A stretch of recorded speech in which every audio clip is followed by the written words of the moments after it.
The dry heat. Oh, good. Yep. Very good. Sorry about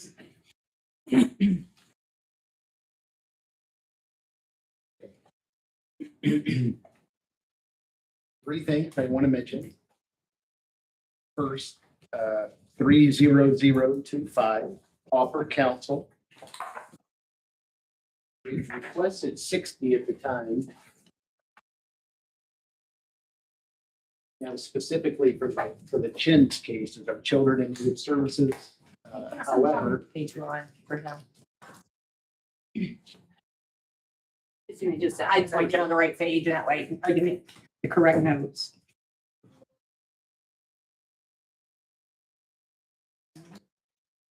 Mine were numbered. Yeah, the numbers, yeah.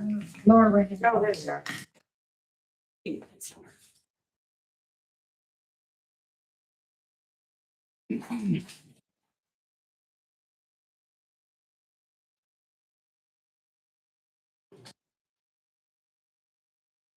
Circuit, right?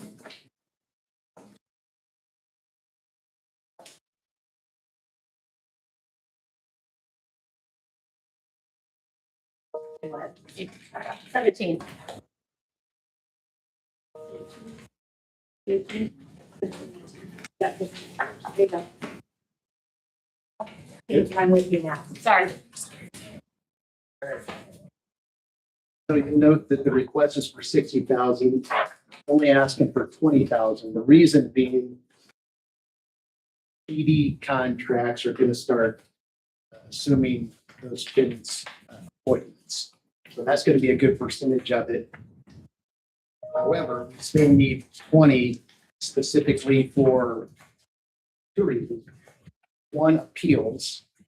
It's not unusual for us to have to appoint counsel for an appeal to have a right to an appeal, either an adjudication of determining that they're a child in need of services, and almost always, unfortunately, have to terminate parental rights.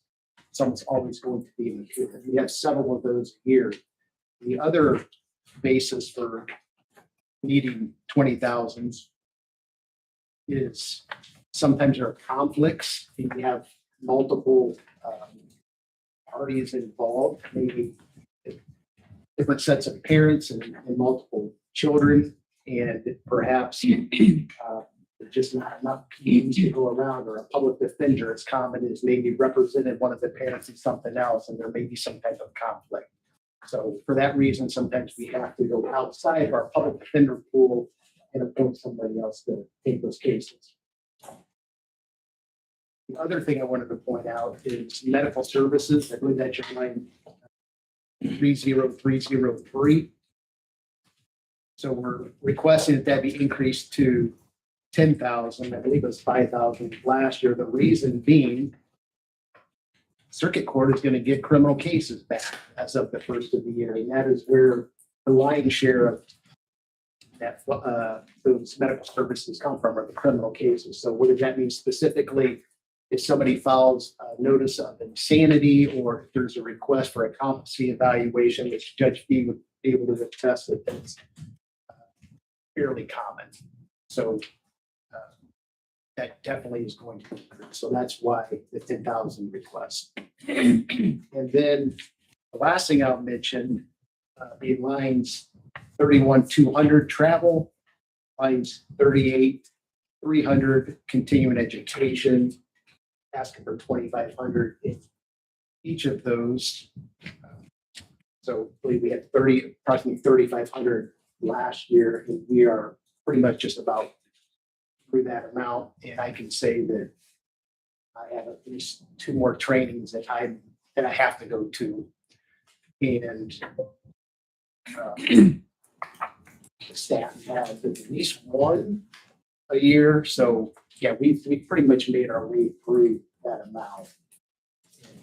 Yeah, we have to get more CLE time than other attorneys. So I learned that. So I find myself in conference a lot. It's a good thing, but we're going to be through that now. That's all that I would specifically about. If there's any questions, obviously, that anybody has about those things or anything else, please let me know. How much of your continuing I'm sorry. How much of your continuing education do you do online or do you go in person? Almost all of it's on. Yeah. It's in person.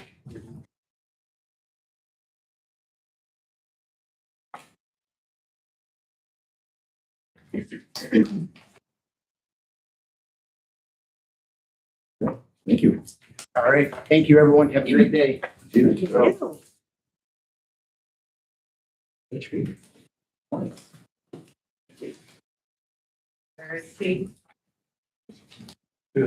morning. So I find myself in a position that's somewhat like doing estate planning. You know, making planning for money that I'm not going to be around to spend. So if you've got the budget handy, I've got 3 talking points and one that I thought of while Judge Musser was speaking.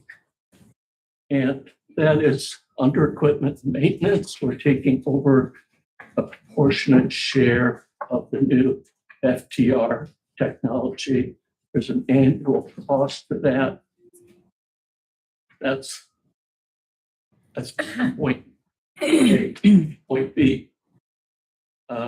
We left some money in printing. You wouldn't think we would spend much out of that anymore, but we probably will, because we'll have to redo letterhead for the new judge. And finally, and this may be the most challenging for you all, is that, as you know, we've always had staff of 2 full-time, 1 part-time. Not always, but about 10 years ago, I came to this body with that proposal because we had the right person for the job. And it saved the county about 10 grand every year doing it that way. So it was a win-win. Sherry Harder will be leaving us sometime in March. That's her plan. I seriously doubt that you will find anybody that will do that job within your pay scale that has the expertise that she has. We were able to craft that position.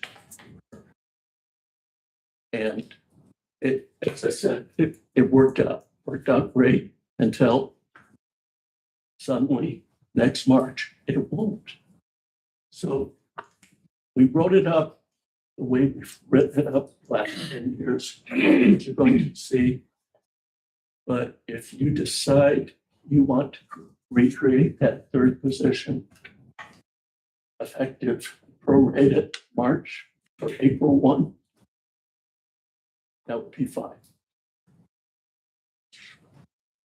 What you shouldn't do is to let Sherry's retirement date come up in March and have to scramble. So I just invite you to be thinking creatively about how you want to do that. And then one way, that's your discretion. But as long as I'm there, she's there. And when Judge T. Mustard comes on, I'm sure you'd love to have her expertise for as long as you possibly can. So it's kind of hit you with a curveball. But questions about any of those 3 points, 1, 2, 3.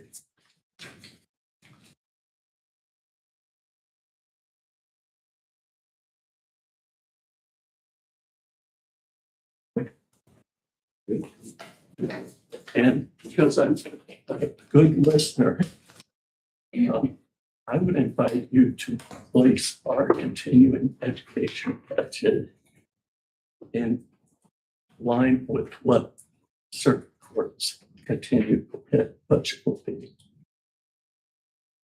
Because we'll have another brand new judge educate. So you want more than the 1,000 that you got on there? I think it would be wise. You want 2,500? That's what that means. Are you talking about travel increasing too? That's only 500, but that your travel's at 2. And we can move money, but I think safely, there should be 500 available within those 2 line items. So, Can I have, what is the FTR program? what's FTR? Yeah, you said that you're now doing the maintenance. That's why Yeah, they. it's basically a court reporting system that it's speech to text. Oh, And so we can turn around transcripts so much faster. which is, It is not 100% accurate. Still requires the interface of a trained court reporter to follow along, listen, make sure it's all happening. oh, yes, but your timelines on those are tight with 75. Yeah, Yeah, they're very tight. I'm impressed by what your girls do. thank you. Good question. Okay. Thank you, Judge. Okay. Have a great day. You too. Thank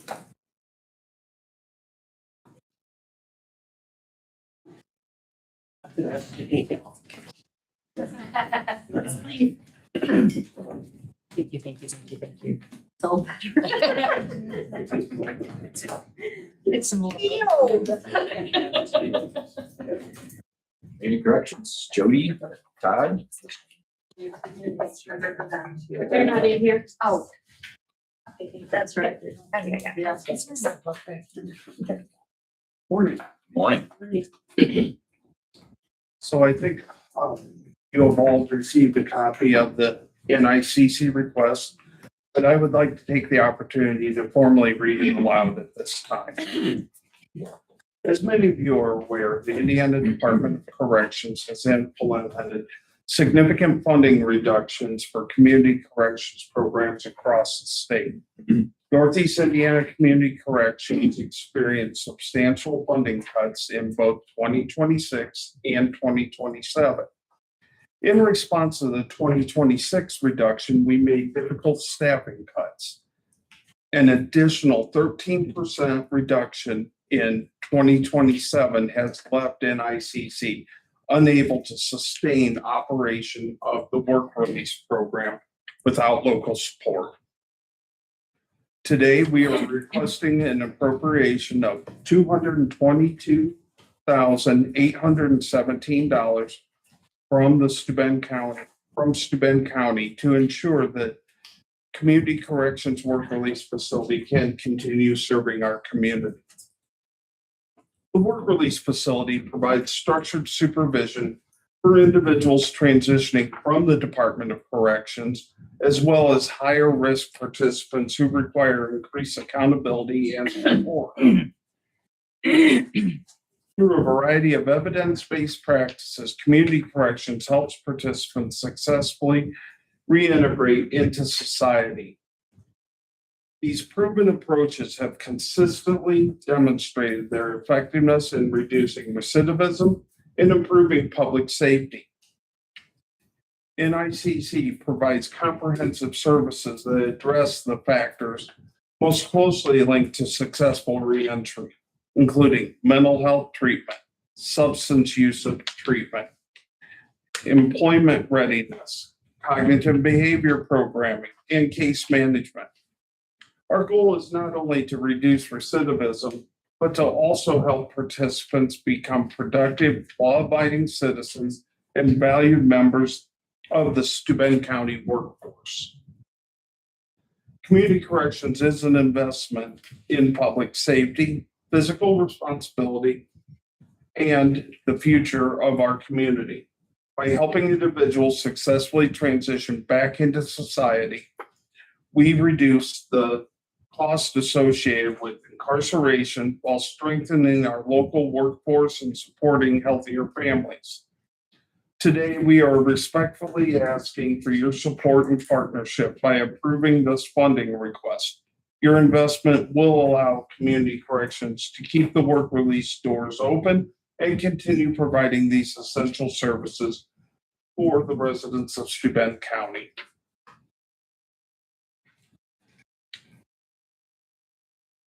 Does anyone have any questions?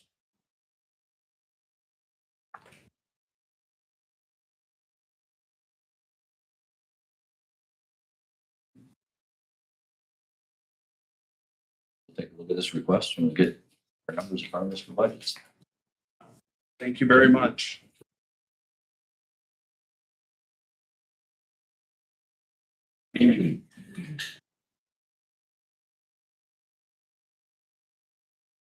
Ready?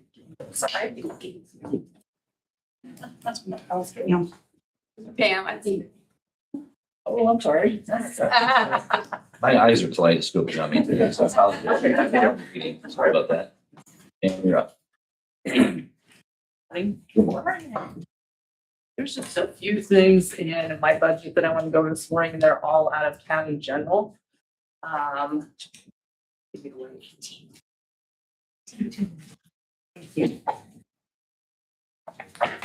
18, 19. That starts 19.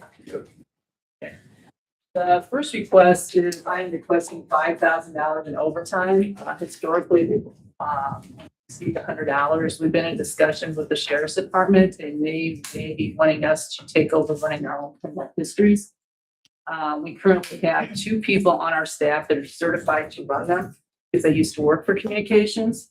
So if that would happen, they would be running them either before work or after work, not only for our department, but for the prosecutor, pretrial, and community corrections. Run what? Criminal histories. Which one of your people already hold a part-time position with community, right? I One of your- have one person that does. it. That already makes it's the same amount, it's just shifting from one budget to She's another. considered part-time when she runs that, so this would be paying overtime. So, May I ask you a question? Yeah. If someone is an employee in one department and has a part-time position in the other one, it's still over the 40 hour. I mean, it's still. Yeah, it's all weighted. overtime. It's already weighted. Weighted at overtime average, and there's a calculation that has to be done. So it is technically cheaper for it to be a weighted overtime than just straight overtime. I'm just trying to understand the difference. Not necessarily. So it's about the same, Give or take a little bit, yeah. give or take a little bit. Okay, I'm sorry. I was just. Yeah, every pay would be different depending on how many hours and everything, and what their base pay is for that part-time position. I'm sorry. I wanted to understand that part of it. and I think the prosecutor's also gonna be asking for additional funding in overtime because our 2 departments would split the cost of that if that's something that happens. I thought it was gonna happen a month ago and it's been put on hold, so I don't really know where we're at with it, but I need to make sure we have the money just in case. Which we run a lot of them, from my understanding. Yes. The other thing I want to discuss is that I did put in a request, not for a new officer, but the partial salary of one of our officers be taken out of probation user fees and put into county general. This is a starting salary for a new officer. We no longer have anybody that makes that amount. Everybody already has too many years of experience. So this wouldn't even cover the base salary for one officer. Last year, when community corrections had to do their cuts, we absorbed those positions because we had 2 shared positions. Because I didn't want to lose 2 trained officers, one of which is fluent in Spanish. So we absorbed those. We can sustain that for a while, but not for long. And I submitted a report. I don't know if you all got that or not. If not, I have extra copies of that on our numbers, how much our all of our numbers have gone up this year. Just to give you an example, as of yesterday, we have 150 more people on probation than this time last year. And we've received 165 more people this year than we received last year. So all of our numbers are up, so I really can't request. And then the only other thing I requested is I requested additional money for computers. I had mentioned at another council meeting that all of our laptops are out of date, so we're hoping to replace one a year.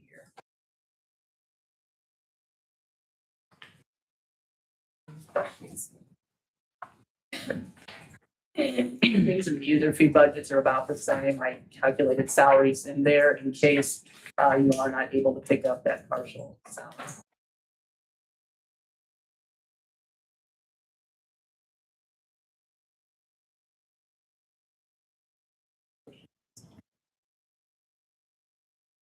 Where, okay, we haven't seen it. Where's the computers on here?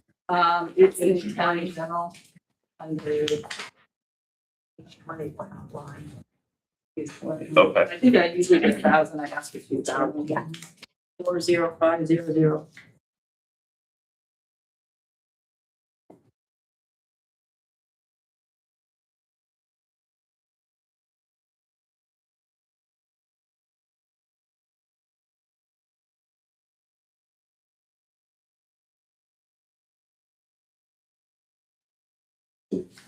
Give me the line item for which position is this you're requesting some of the wage from county general?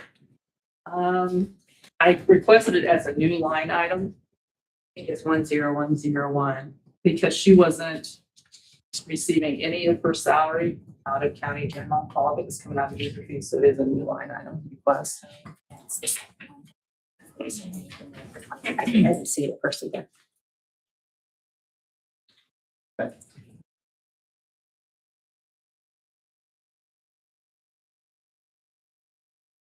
And with the exception of my salary, all of our officers, part of their salaries are coming from user fee. And with the DOC cuts, I still have to take a little over $21,000 out of that funded position, out of user fees. We have a lot of salaries coming out of user fees right now.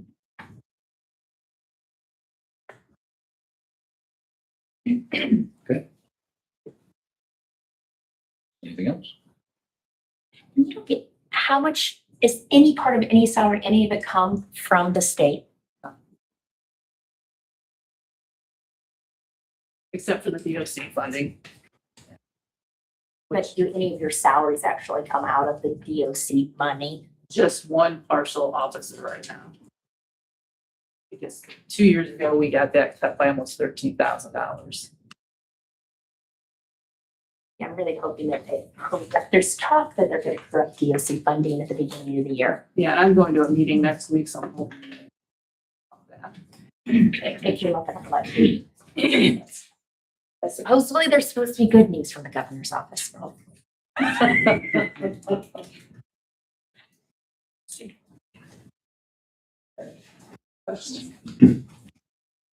Thank you. Thanks, man.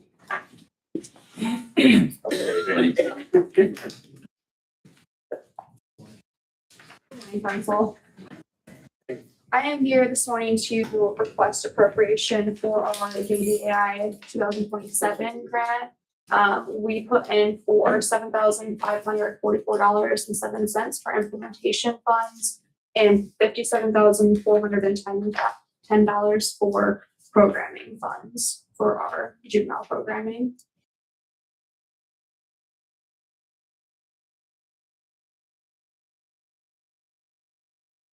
So compared to last year. It's the same, yeah. Yes, yeah, nothing has changed. By a couple dollars maybe, funding is pretty well the same. Any questions? Make a motion? There's both of them. The other read?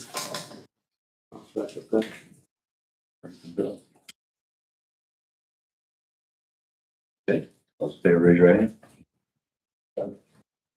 Thank you. Okay, thank you. Yeah, morning.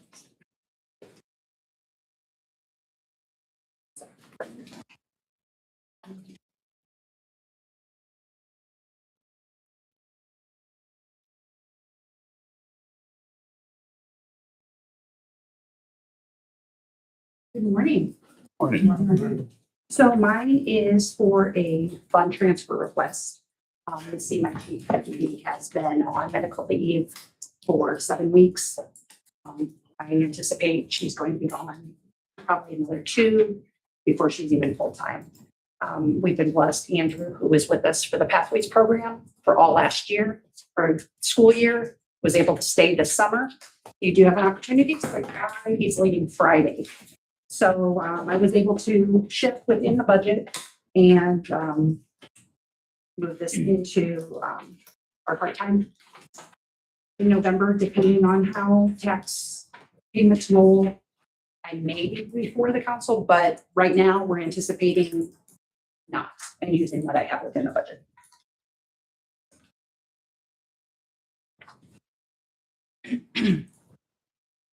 I like the creative approach. We were very creative. Nickels and pennies will pay it. I was blessed. His part-time salary is a little less than my season part-time. So I was just most bang for the buck. He has very flexible hours for us. So Very good.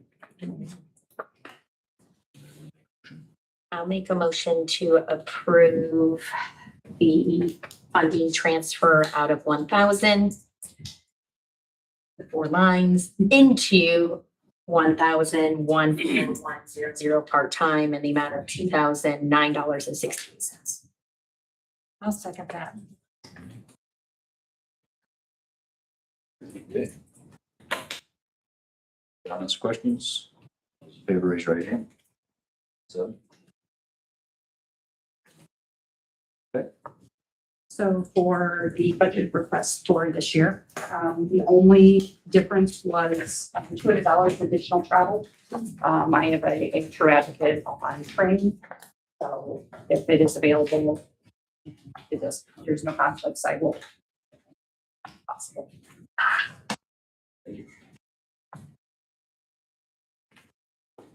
Thank you, guys.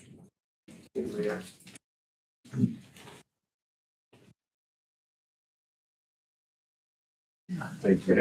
Thank you. Amy, don't sit down. Good morning, council. You're up. Morning, Auditor. Morning, Sheriff. How are you? Good. How are you guys? Brought a little example for you this morning for an item I'm speaking about. How's that? You can't do any better than this. Wow. 158.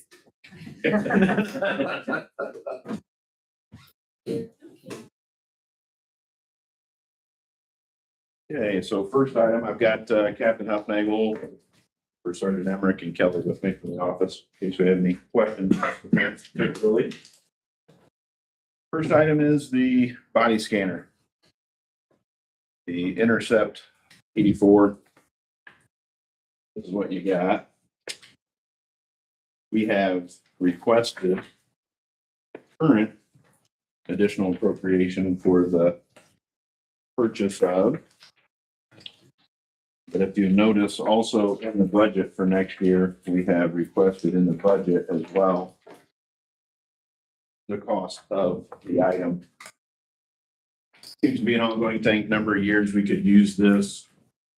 We do run into issues. No facility's perfect. You have contraband, you have weapons, obviously drugs get through sometimes. People come up with some pretty inventive ways of getting that into our facilities. This is a tool. It's not perfect. We'd love to say it was, but we do have facilities we visited and people that we have spoken with, agencies that have missed some things. So it's, again, it's a user type of tool, but it does essentially put a second barrier in there or an audit for ourselves as we're bringing in individuals to our facility. This would be primarily for the jail. It's not something that's mobile. Once it sets, where we'll keep it. So it wouldn't be as though it'd be anybody coming through our lobby for general cases administrative wise. This is only just for the jail facility itself. That rug that I put down, I'll call it a rug, that is the size of the unit. Previous sheriff had attempted to also get one of these units when they first came out, but you needed 10 to 12 feet. They've condensed them now. Technology, of course, has allowed us to reduce the size and the footprint becomes much smaller. But the use of these has been a positive, a tremendously positive for most facilities that we've ever spoken with. There's not been any that would say they don't use it, they don't want it. Everybody's very active with this equipment. There are some examples in the back of that handout that I put you that you can see on the back page on what the imagery looks like, what you're looking for. It's a very obvious gun. One of the front right hip pockets of one of the individuals, and then you can see a baggie or something, and which is internal, in another one of the images. So that would be the basic look for what we are looking for to identify. And generally, that's our biggest problem is ingestion. So they ingest it a couple days later, then it's in the facility. Not my preference. You know, I shouldn't have to say that, but you all know. Right. I use a backpack or a bag. Yeah. I finally take something with me. Yeah. So any questions in regard to this? We do have a couple locations as well. Our facility is smaller, as we know. We're in the 30s as far as age. So there's consideration to our garage, our intake garage, but it's climate controlled, but it's small. We're worried about some exposure to ice and slush and moisture and things of that such. It is still a consideration. The company says we can put it there, but inside of our intake area is probably more of a reasonable location to put it for longevity and life of the equipment. In that invoice, there's an additional year placed on for the software, meaning they gave us, it only comes with 1 year software maintenance. They gave us an additional year for that single cost. So we're getting 2 years if we decide to go with the unit. What's our closest facility that is this specifically? DeKalb. And the green. And they both are, yeah. So we're surrounded, there's only a few of them out there. I say that, not really knowing how many, but there's a handful or less companies that are developing this. But our surrounding agencies are using this particular. Good. Questions? Yes. Did you say at one time that that would require staff training for the? It will, yes. And it comes with training costs in there. Okay. They're all included, but yes, it's not something that you or I could just walk up to, turn it on, have somebody stand in it, and you would know what you were looking at. It does take specific training. So you would have to have someone on staff 24/7 or. Yeah, which our jail is staffed 24/7. We'd have to have somebody on the specific shifts. Yes, you're right. More than one, obviously.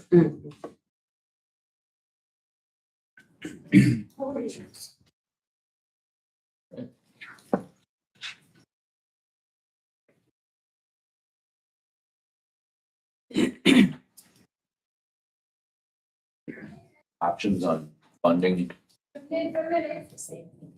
To us with, it's only got advertised out in general, correct? Correct.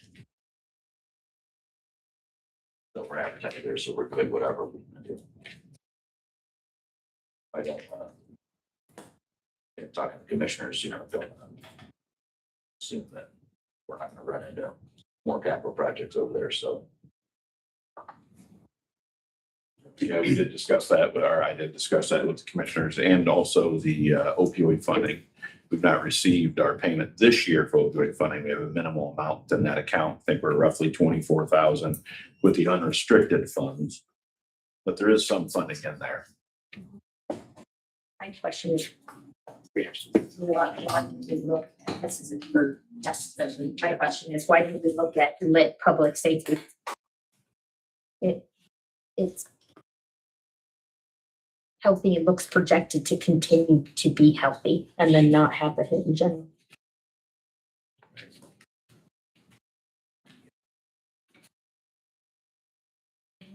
$1170.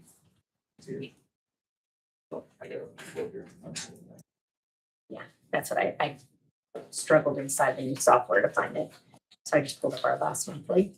And it looks like we're on target. So when you look at Peter's report, what they projected the end of 26 would be, we're in front of that number. And that was a jump of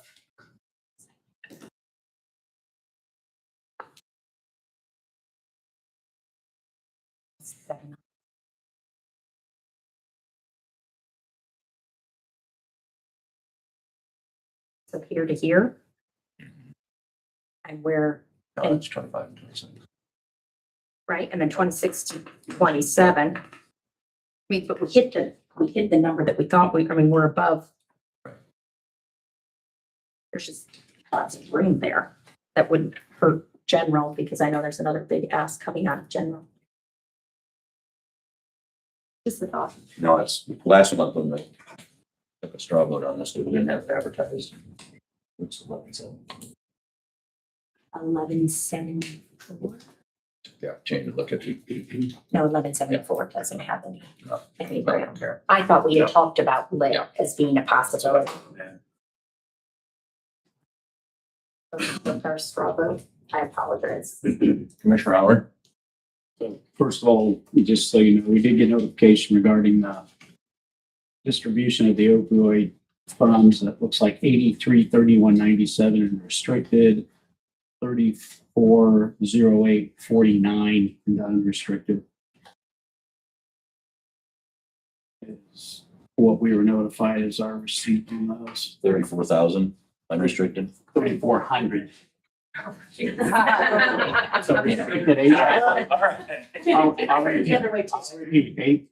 restricted 8,331.97. Unrestricted $3,408.49. Unrestricted comes in really low. It's always really minimal time. And as the sheriff mentioned, it's sporadic. We don't know when those providers government state distributes them.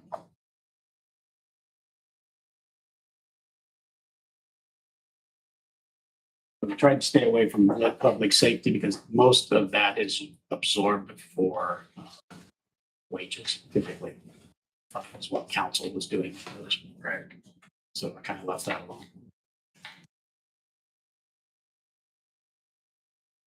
Sorry, I had my counsel hat. No, that's why I called on you. Mine is well, we don't know how things are going to change, but that fund won't be there in 2 years. I said that fund won't be there in 2 years if things stay to course. Because lit public safety will no longer be a separate line like your lit. And it just had mine was, you've taught me to protect general. So mine was, it was growing and it had grown. It had grown by more than what we were asking when you're trending over time. So that was my thought, but I'm just one. I think it's an excellent thing. I think your officers need it. I was just about where it came from. Yeah. So there's rubber boat and rainy day. You can tell we don't want to take it out of general. Yeah. Riverboat will be absorbed in the ambulance purchases. Absolutely. That's what that's been earmarked for. And rainy day took that hit. Yeah, and for the road funding, it's the first time we put county money into road was last year. Is there a negative to taking it out of the lit public safety? Again, just that that's what we pay wages for that department. It looks like though that I guess I'd have to look at multiple months, but this one, I mean, it looks like we're taking the expenditures from the receipts. Right. Are Our new level, 30. we could look at a 6 month. Yeah, it doesn't look like there's any cash burn rate there, or wouldn't have on the Peters reports grown, right? And it wouldn't. I'm sorry, I'm starting to do. No, you're fine. I'd have to pull up all I'm not fast enough in the service. I can sort of get it around in things since yesterday, but not super fast.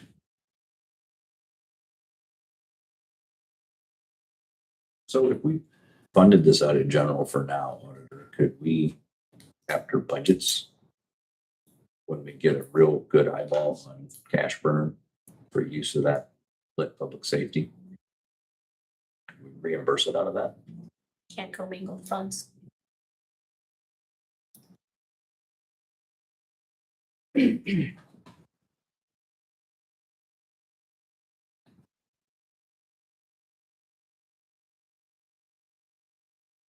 Second to go back here and look at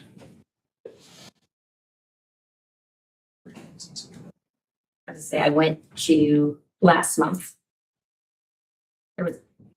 Because we got last month is when you guys reconciled in our additional from lit, right? The one that comes out after they do from certified fund, after they actually do the calculation, that second one that we never trust on getting because you had such a large number go in the month before, That was probably 7, maybe. right? But because it jumped.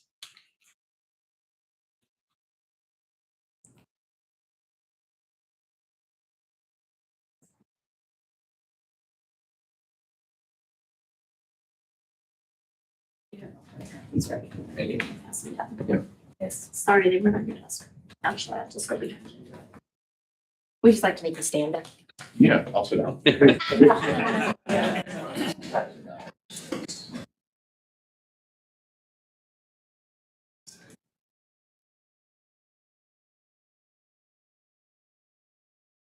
Yeah, I hope it's not something we regret come budget time, but I feel like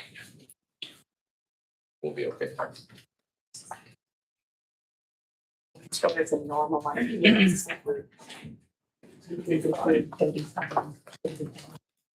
Yeah. Putting in. Yeah. You're looking at-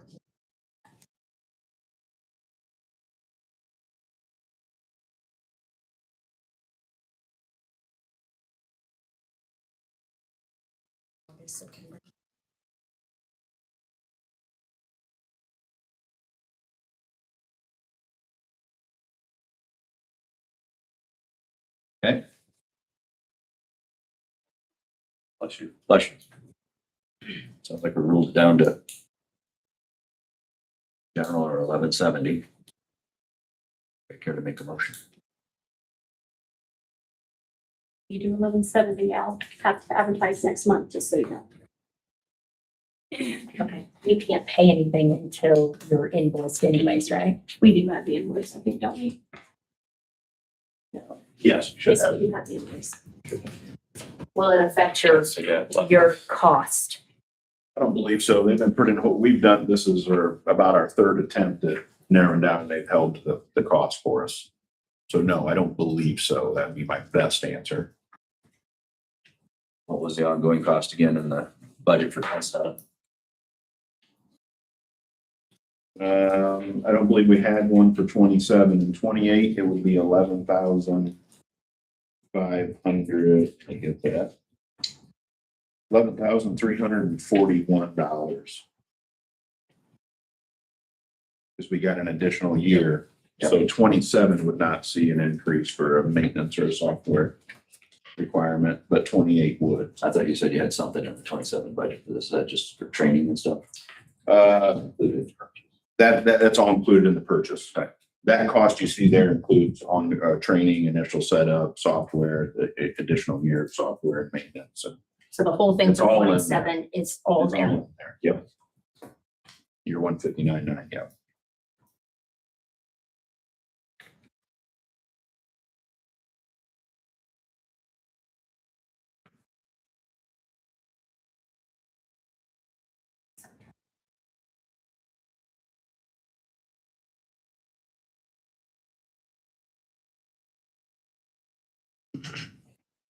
So no, I don't believe that would if we waited another, if it was something to come to fruition, I think we'd be okay.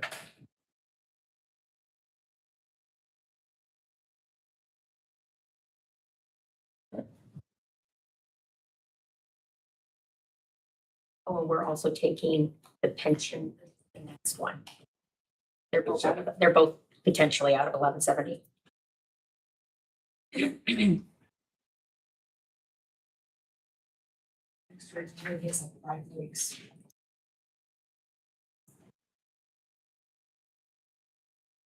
Do we have to, if we approve it today and you advertise it, can you pay it or it has to wait for our next meeting?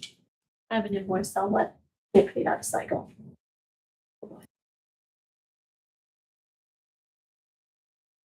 You better vote yes. You can't come back and vote no after I pay it. Oh, yes. I think that's what to do. At general. Yeah, 1170 is the way to go. I make a motion to do an appropriation for the sheriff's office in the amount of $159,900 out of lit public safety 1170 for the purchase of the Intercept. Is that okay? Yeah. Second that.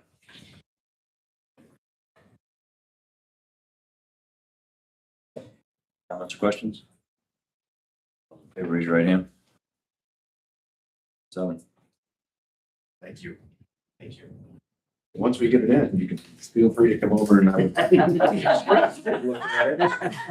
If you notice from the photos, it sees everything, so you may not want to get in it.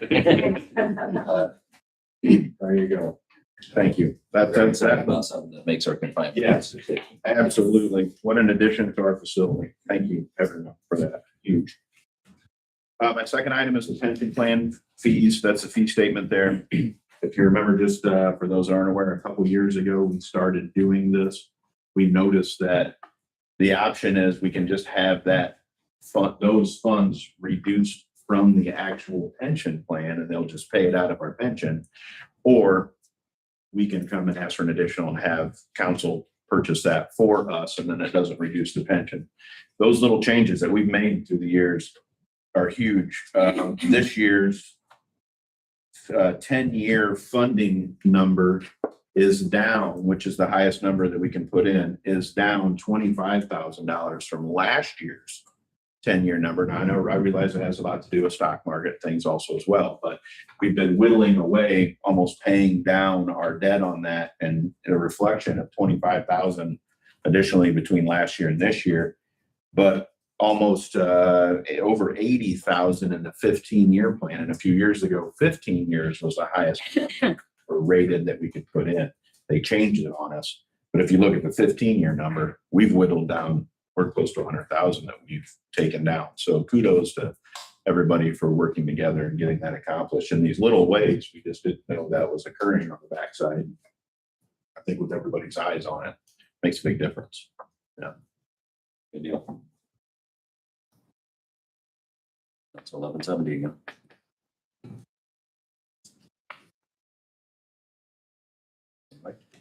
I make a motion to approve the pension request from 1170 in the amount of $12,992.50. I'll second that. Okay. Everybody's ready? Thank you. Last was the budget. Brief discussion, I guess, for any changes or things there. We do have a few.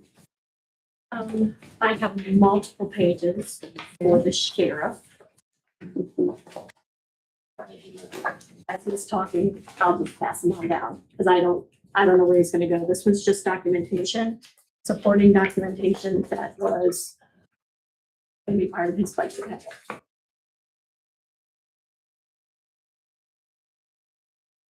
I would say in the sheriff's line, the first additional that we have as a change is the addition of a supervisor's position, not an employee, just the rank.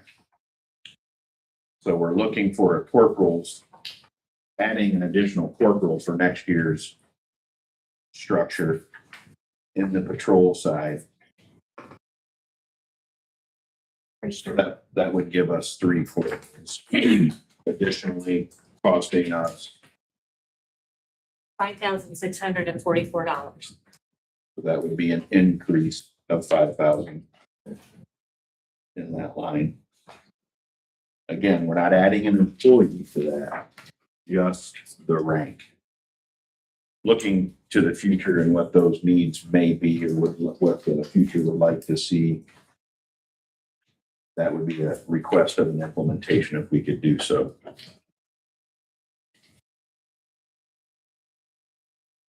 Would you like me just to continue to go? We have a couple more. Yeah, go ahead. Okay. The other one is the merit board pay.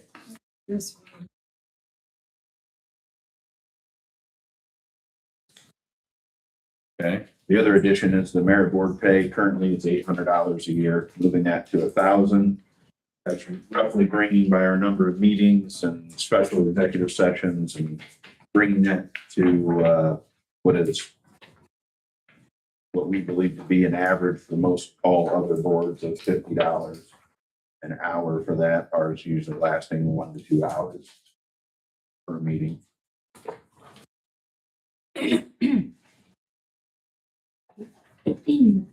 So that's increasing $200 a year for our 5 merit board members.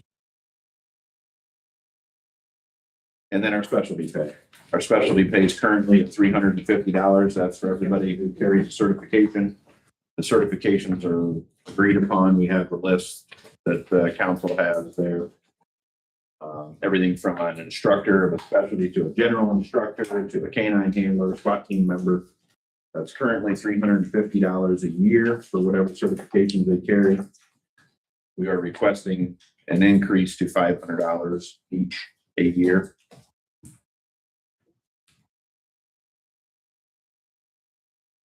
It's a huge incentive for our employees. Another way, a small way that we can try to retain, recruit those basics.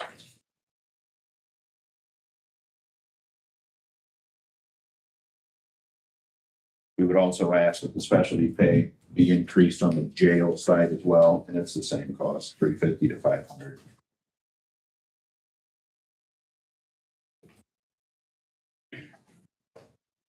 On my jail line item, the biggest increase over there, the change that's probably wanting to be discussed is 2 court security officers.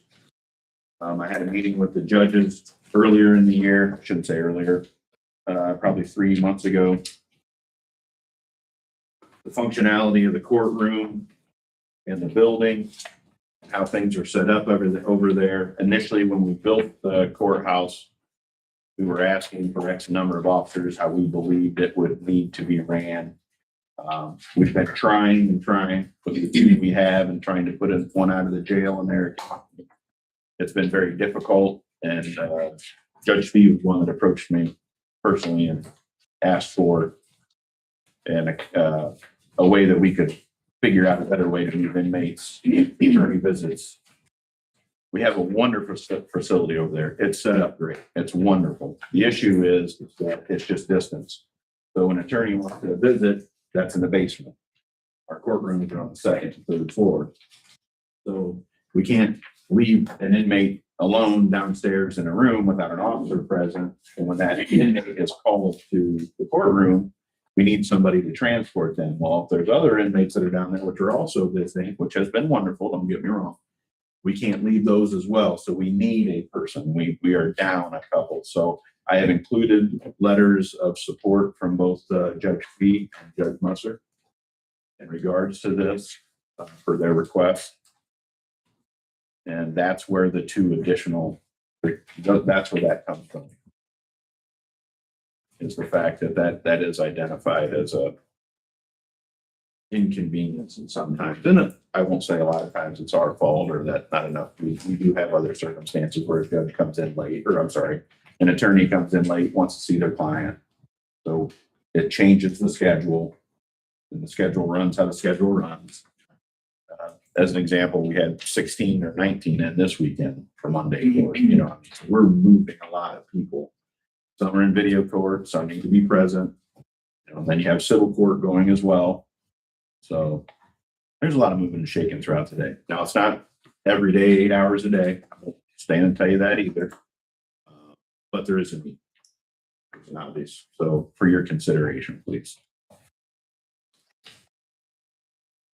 The other additional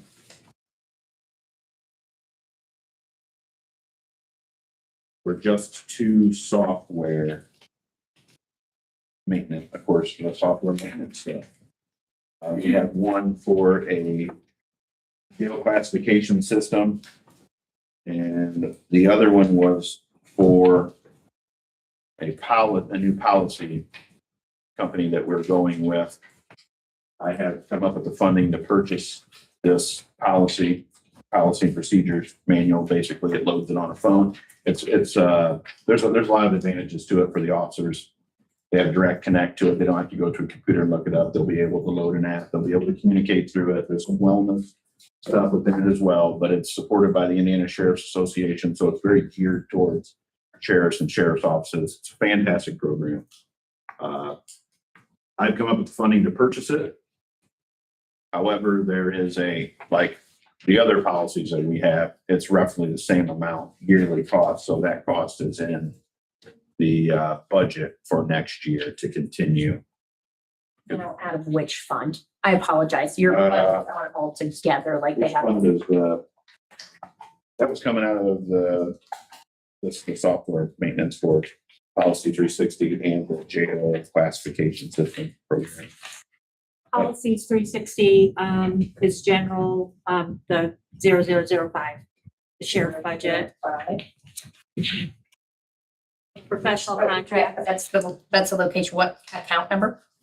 30503, professional services. 0503. The jail classification is Jump. the 0380, which is the jail, 40010. I don't have the jail in front of me. Okay, I apologize. I found the first one, the 30503. So it's a $10,000 increase. Page 4. Yeah, the first year was, it's in there. Did we not send that over? Well, it was like 12,000. Yeah. And then the next.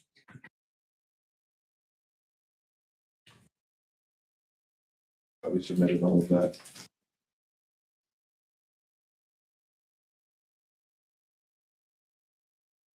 What page 50 also? Well, right around 23. My packet is the first one, so you might be off of one number.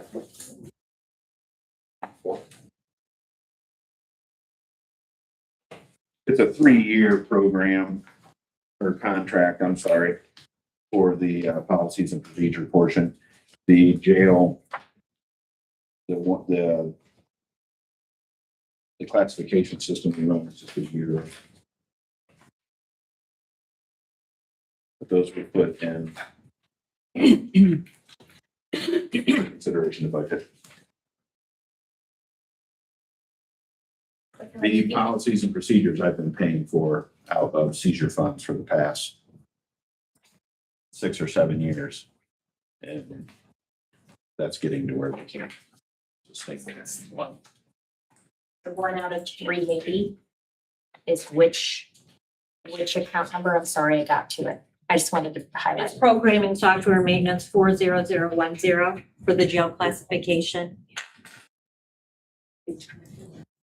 And so there wasn't one for that. So that's a total ask out of general of 17,700 increase. Sounds. Yes. That sounds right.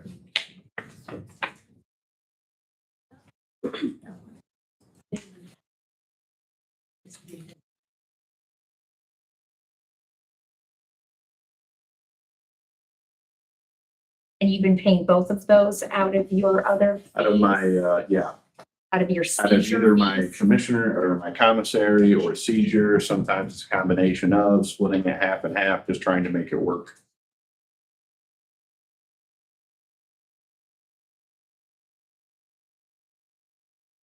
We went to the new company with policies and procedures. It was, well, it was fairly new for our area, but we had the ability to cover that. But currently, a lot of our, well, not a lot, FCC regulations have really come down on us in the jail, reducing my commissary. The last 2 months, it's been a third of what we received previous, just based on billing for the communication and the phones for the inmates. That fund has really taken a hit. We renegotiated the contract, and hopefully here next month we will see an uptick. I don't know that it will go back to where we were previously, but we're really struggling with that right now, and it is on a negative level. So hopefully we'll get some relief there through the National Sheriff's Association and get some policies changed federally, then we can reduce or change that here locally, which will get us back where we were. Yeah. But it's knocking everybody right now.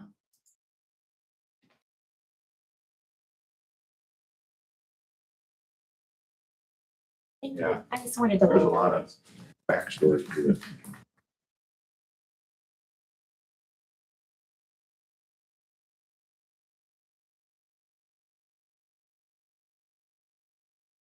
Any other questions for Sheriff? Thanks, sir. Hey, thank you, Council. Auditor, thank you. Thank you. Great day. Thank you, Argo. Yeah.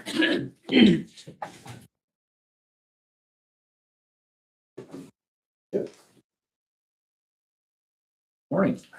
Morning. See you. How about I bring some good news to us? Yes.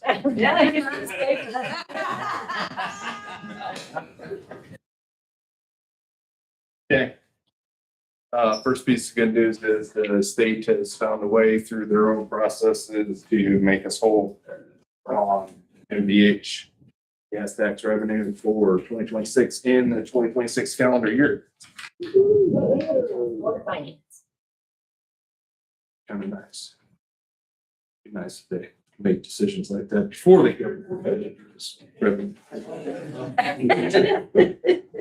in case you know anybody at the State House. For them to make that decision in advance. Second piece of good news is with current legislation, they moved forward direct lane mile distribution from receiving in June of 27 to June of 26. So we received our first direct lane mile distribution through the new funding formula. And we received a total of $359,523.21. I'm expecting to receive this funding this year.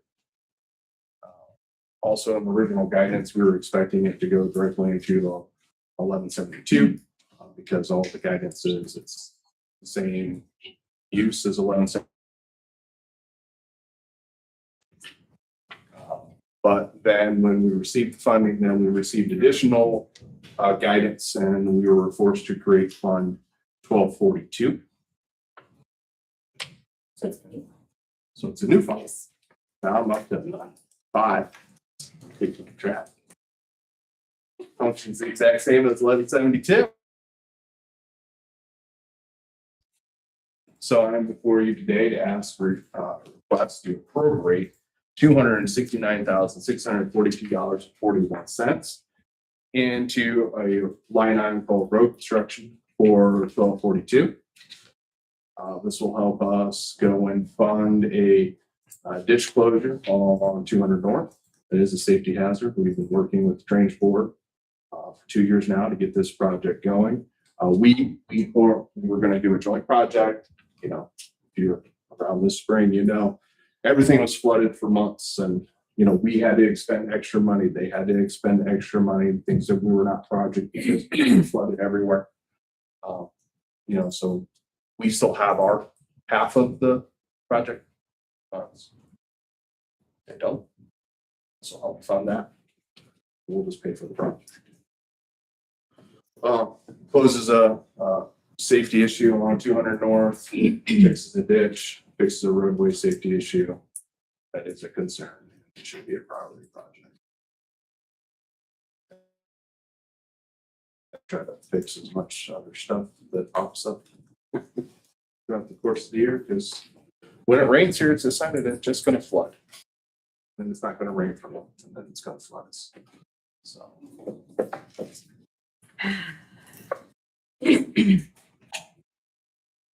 About this direct line knowledge. So this is on top of our other formula from gas tax revenue, right? Been on vacation. My filter might not be. Okay. So, in conversations when they were going through and changing highway funding and the last highway funding bill in the state of Indiana. So the state of Indiana thing. There was conversations about, instead of just doing community crossings, we could do a direct lane mile distribution for communities that have wheel tax. Is that a good thing? Yes. Could we have to compete for money that's collected from the state to go out and do what the money is collected for? No, we should not.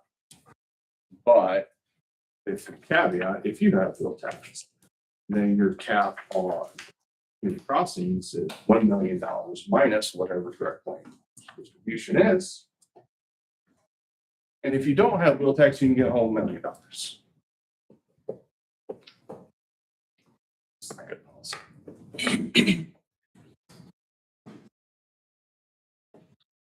And how much were we getting out of when we were applying for these So crossings? before they changed it, we were walking into 1.5 million a year out of community crossings.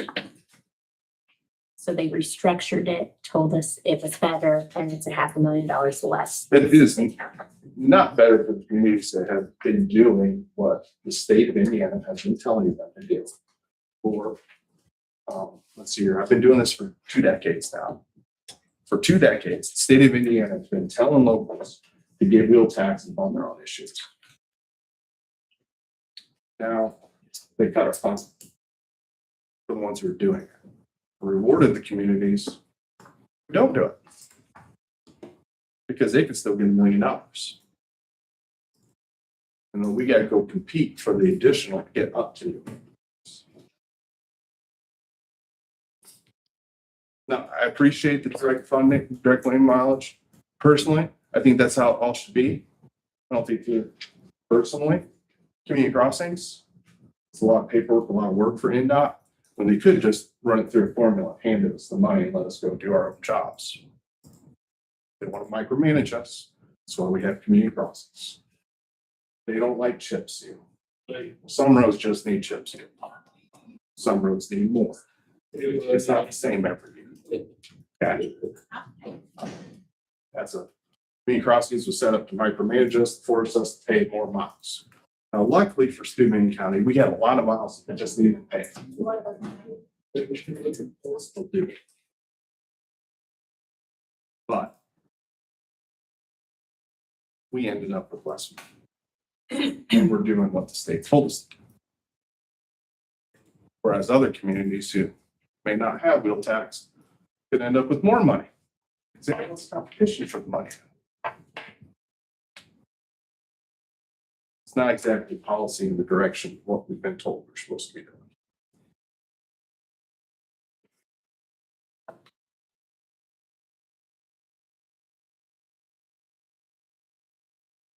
But You popped the happy bubble that you walked in. it's just not consistent policy. That's what it is. Consistent policy would have been when wheel tax came out, and community crossings came out, the state told everyone, the state of Indiana, if you wanted community crossings, you had to get wheel tax. That was in the legislation and it should have stayed.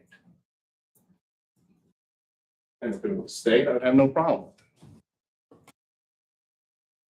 But it didn't. And every time push comes to shove, it disappears out of the legislation. Always shows up for a little bit, then it disappears. Not how it should be.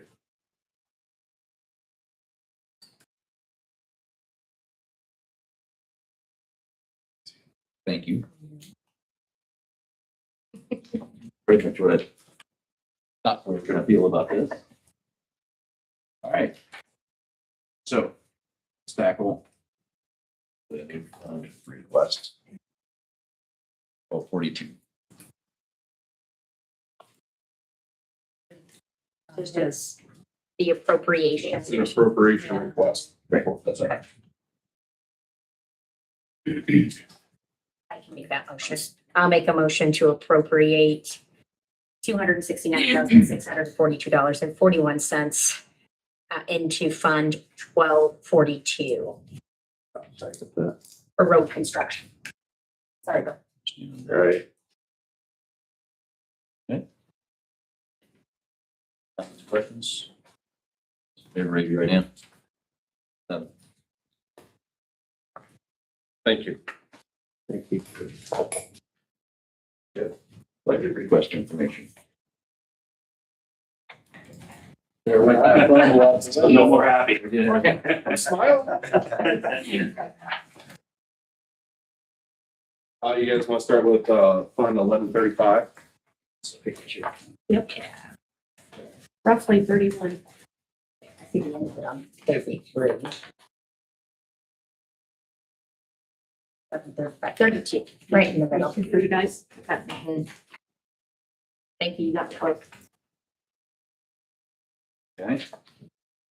All right, so I'll start with highlights. Our proposed revenue from Pearson, it's $300,526. The budget I submitted lives within that. And here's where the not fun conversation needs to be. We need to be at $1,250,000 a year. We run a very good, very aggressive maintenance program. We have a local contractor who does a great job for us. Speak the world of them, and we do a lot of work in-house. This revenue, this rate was set, I'm gonna be generous and say 1991. It has not been touched in 35 years. We do not have purchasing power that we had in 1991. So when I've noticed that currently I'm working on one bridge project, Bridge 37, it's on County Road 675 West, South State Road 120. We have roughly 50 bridges we maintain in the county. We need to get on the schedule where we're replacing bridge every 2 years. We have roughly 90 small structures, which, and you know, when I say small structures and bridges, people think that when you drive down a road and it looks like a bridge, it's a bridge. But when I say bridge, it has to be 20 feet wide span. If it's not 20 feet wide span, and occasionally every few years, how we measure that span adjusts by federal government. If it's not that wide of a span, then we're not eligible for federal funding for that bridge. Which means we cannot get 80% of engineering, right-of-way, construction for the replacement or rehab of that structure. Which means now that community crossings is, for lack of a better term, we're expecting maybe $350,000 a year in community crossings, maybe nothing, depending on which LTAP and whether or not the state collects gas tax. Funding level we're going. Okay, so there might not be community crossings, which only fund 75% of construction only, which construction's only 40%, 50% depending on the bridge of the $3 to $4 million project. So we have a lot of 18-foot wide span structures that look like bridges that are 100% our responsibility, that are going to come to age quickly. We need to find a way to replace them, rehab them, other than posting them and saying emergency vehicles cannot go down them or farmers cannot go down them. What else is down that road? Lots of times just farm. Or, you know, maybe there's some houses down that road. Now emergency vehicles have to find a different way. Right now, like I said, I'm working on a bridge. Bridge 10, Steuben County Road 600 West, South State Road 20. Yeah, I need to replace that. That's a complete total replacement. Bridge 85, which is on County Road 950 East, that's a replacement. Bridge 14 on Metz Road, that's a replacement. Then I got 10 more bridges and roughly 13 small structures that within the next decade need to go away. We need to find funding back there. Otherwise, we'll be closing bridges and structures. And that will directly affect farmers, residents who live on the other side of the structure. Well, now your fire truck can't come that way. They gotta come a different way. It's gonna take long. There's 90 small structures in the county. We need to be getting those replaced at least one every 5 years, if not more. We currently just don't have funding for that replacement. Like, we're doing the best we can. We're doing the best maintenance program we can. Well, but the reality is we need to be in that ballpark. And before someone asks me, well, is that all the money you need? Well, we could do more. There's just not more time. The construction season's only so long. There's only so many contractors that can bid for work. There's only so much work that we can do in particular. Like, we're talking about this ditch closure. We're doing that all in-house. You know, if I bid that out, we're gonna do if I bid that out to a contractor, instead of spending $110,000 in materials and renting an excavator, you're talking about $300,000 project. And we've been doing these type of projects where they're really that $3.5 million project every year since I've been here in-house for a third of that cost coming out of this. But we can do one when I need to do three.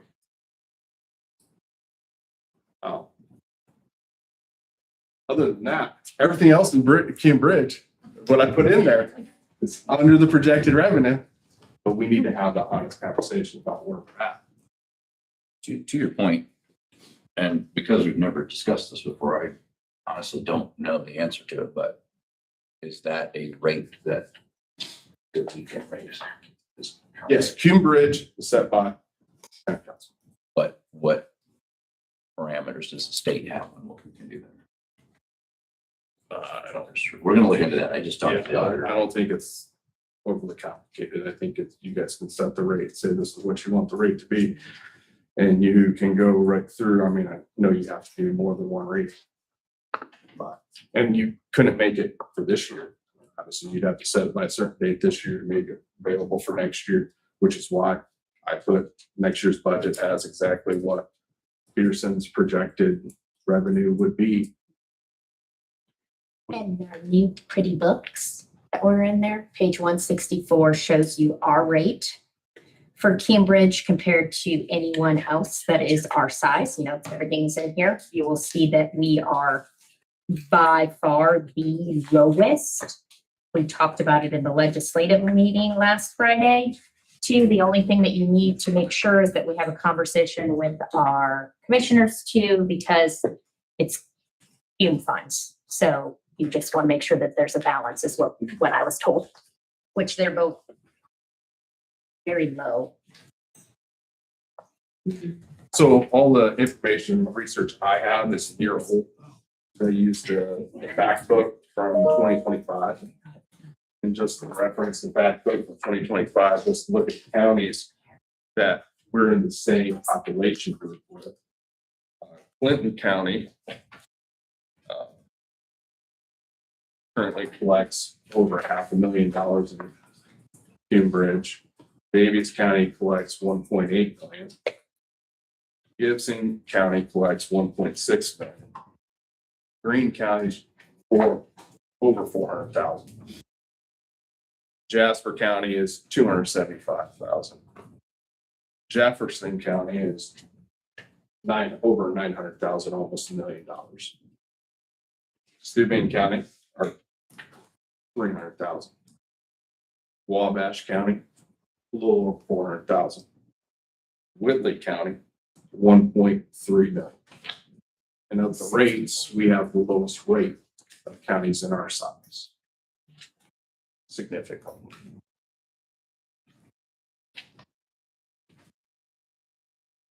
Random question on when you redo these bridges, you talked about the 20-foot for federal funding. When you build new on these, do you expand them that 2 feet so that they can future be in that or not? It depends. So some of these structures I can do the hydraulic design in-house. And the ones that I'm doing in-house, we're not making them 20 feet. So like we just did last year, I want to say it was, we replaced a out-of-date 16-foot wide span timber structure, which a lot of what we're running into is timber and Korean metal pipes. They're in that small structure. They do not have a 100-year life cycle. So we're going to run into these quick. So we replaced one last year. It was 16-foot span, and we ended up replacing it with a 14-foot wide by 11-foot tall pipe arch structure that we built in-house. Hydraulics work for us. We actually made it a little smaller because we had a better structure for it. We also got to remove the guardrail, which is something that you see me do anytime I can. If I can make the guardrail disappear, I'm gonna make it disappear.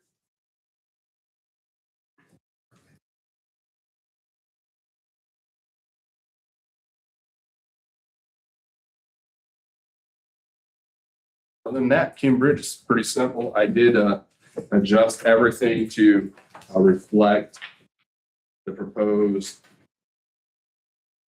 revenue from Peterson's. We are looking at adding a new work order software. So if you look through our stuff, our computer software, that price went up. We use a system that we built in-house with our vegan provider. It worked very functional. It did what we need to do until about 3 years in. And then there's too much data. Now you can't see it. That's a problem. You're calling me and I can't find your work order, your service request of what we did. It's there somewhere. But we're not able to retrieve it properly the way we should. And there's some other stuff that we'd like to do that better serves the customers. But we can't really build into that system. Also, I'm renting a plotter. We're currently scanning in all of our old plans, documents, which is great because, after 100 years of plans rolled up and shoved into a corner, we can actually find them. And the most up-to-date plan instead of finding the ones they didn't actually use, the final ones you actually need are in the other corner. We can work hard on that this summer. So that's basically 1135. Yes, got any other questions for that? We can move into 1169, which is Roper Road Street Cap. A lot more rainbow sunshine on this one. Yeah,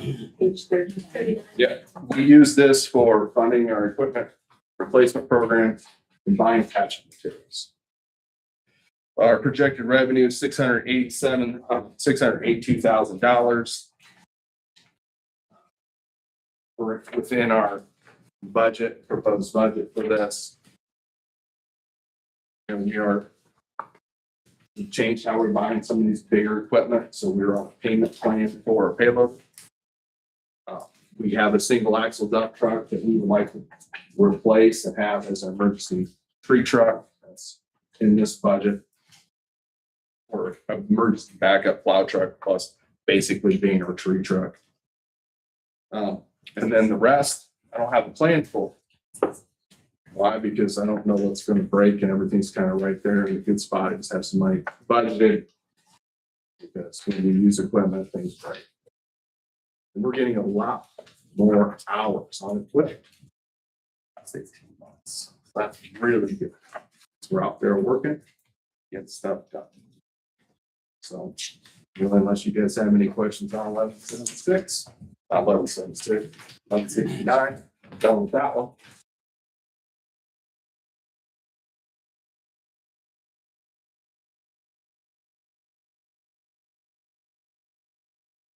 My next fund is 1173, MVH restricted, which at the time when I submitted the budget, we were under the assumption that direct lane mileage distribution was going to come into this. The guidance we received from LTAP was that we should be expecting between $700,000 and $1.1 million in direct lane mile distribution in 27. Okay, so I budgeted that into this. That's not going to be there because we had to create fund 1242. And that fund, that money's gonna have to go into fund 1242. Okay, so that's an adjustment we're gonna have to make, but it's a downgrade adjustment, so that should be pretty easy. And we can we don't have time to add 1242 to this year's budget. I can just come to you, appropriate it when we know what we actually get.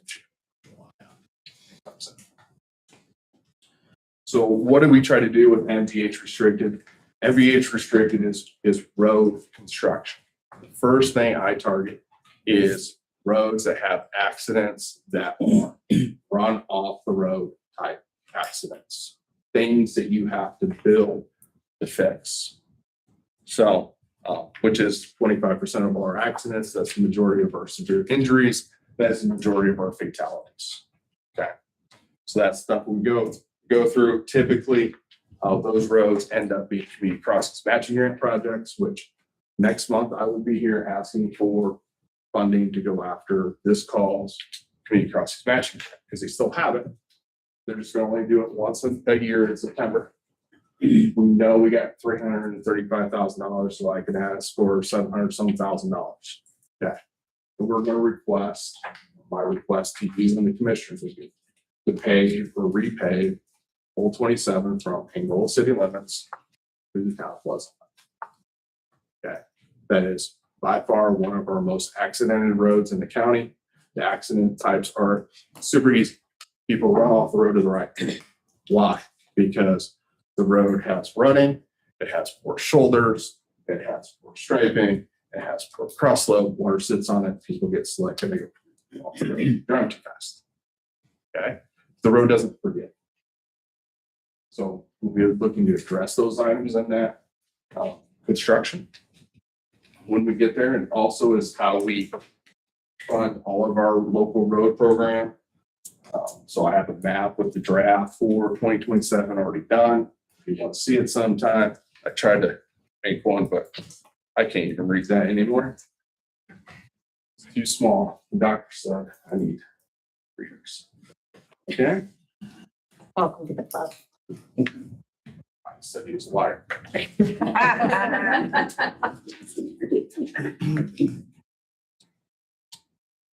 But that's that fund. It's, whatever we've received, that's what I'm going to budget for road construction. Can I do more road construction? Do I need to do more road construction? Yes. But we have made a pretty good dent. What we need to be out there accomplishing. We are paving in-house 12 miles a year with our crew. We're spending close to $1 million in asphalt. We're putting it down with our crew. We could not do that without our local partners, the contractors who will work with us, help us do that. And we would not be getting done what we need to be getting done with our pay. We cannot chip seal our way out of our problem. We're going to have to pay it. Okay, so Fund 1176, last one, promise. Last one, yeah. MVH. This is how we fund 100% of what we call operations or maintenance operations. So this is 100% of our salaries, except for mine. Mine gets split between Cambridge and this one. Everybody else is paid out of here. Fuel, materials for anything that's not paving, chip seal, maintenance, it's all here. So mowing, snow removal. We don't buy patching material here, but our time patching is out of here. Fixing the trucks, it's all out of here. Okay, so our projected revenue from Peterson's was just shy of 3.6. Everywhere I've looked at this, I think we're probably, the projection's probably really conservative because my projections are really conservative. And my projection was almost 4 million. This actually takes us back over 5 years in revenue. I don't think our revenue is going to drop 5 years worth to hit that 3.5 or 3.6. And then we have an issue in here where, really, I don't have, my biggest constraint is I need more time. The guys we need more crew time. We're not gonna hire anybody else. So how do we create more time? It's like I said, we're out paving 12 miles. That's 6 weeks of our summer. That's what everyone's doing. And then we turn around, we chip seal for 4 weeks. So that's 10 weeks where we really don't have time to do all of the other stuff that comes up. Grading gravel roads, taking care of storm damage, mowing more, doing just more general repairs. We don't have that time and we're not going to hire more people. So how can we create time in that? So one of the things I proposed in there was that if we could increase our overtime, we work 4 10s in the summer. Let me have the opportunity to say, hey, do I have volunteers for it? I'm there 5 days a week. Anybody else want to work 5 days a week? Make overtime. Maybe we can do that. Not make mandatory, but make that option available. And we can do lots of work with 1 or 2 guys. We can mow, we can patch potholes. We can, we're taking over gear removal contract that comes our problem. We're not doing gear removal contracts after this year. So that's another thing we can do on Fridays. We pick up the animals, we can patch potholes. We can get caught up on things that you couldn't do when we're paving. Gypsy. The other things, we're trying to really focus on areas where we're seeing deer strikes. That's where we try to be tree trimming. And, our biggest complaints right now is when are you going to mow, when are you going to grade my gravel road, and when are you going to come cut these trees? And I tell everybody the truth. I can't grade the gravel unless it rains. Because if it's too dry, I don't make it any better. We mow as much as we can.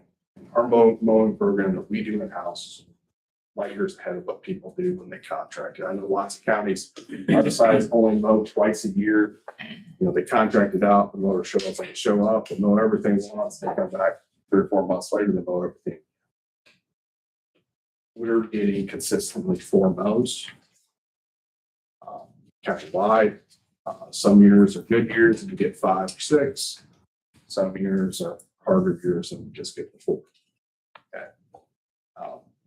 When I start talking about accident types, our number 1 accident in the county is deer strikes. We have more state ground than anybody. We have more deer strikes in Steuben County than some counties have accidents. So mowing the right of way is extremely important to us because if you can't see the deer until it's in the road, you don't have time to brake. But if you can see the deer coming out in the field, coming out in the woods, that's why we push for that extra mowing. That's why we push to mow the whole right of way. That's why it's so high on my priority list to keep doing. It takes money, it takes time. Okay. When we're chipping and when we're paving, it's hard to get those mowing cycles done. Tree removal is another big thing. We would love to remove more trees and have a real tree crew that we're out running. But we just not time to do it. So we try to do it as much as we can in fall. We can't get enough done. Last week, I believe I had a tree fall on a car right down the road.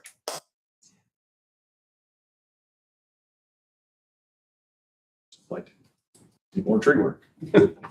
Well, just don't have time to do it. Okay. So that's in there. Reality is we can cut the additional overtime if we have to, meet the budget. Other than that, we're really close. So the other big thing that we did change was we tried to fund 100% of what the expected fuel costs up front. So I don't have to come and ask you to reappropriate 3 or 4 times through the year. That was a big difference change, but we could change that and that would make the budget look more in line. So as those monies get received, then we come back.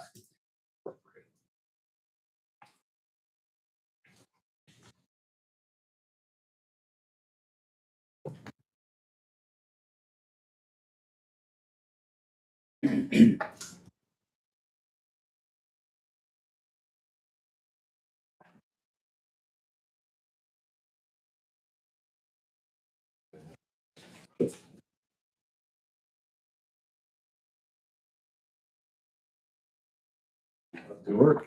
All right, thank you. Have a good day.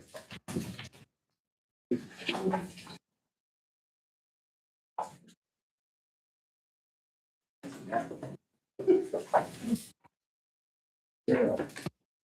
Fine.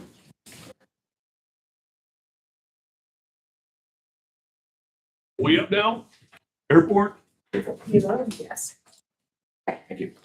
Sorry, you said Cheryl, not me. No. It'll be done, I was thinking, Steve.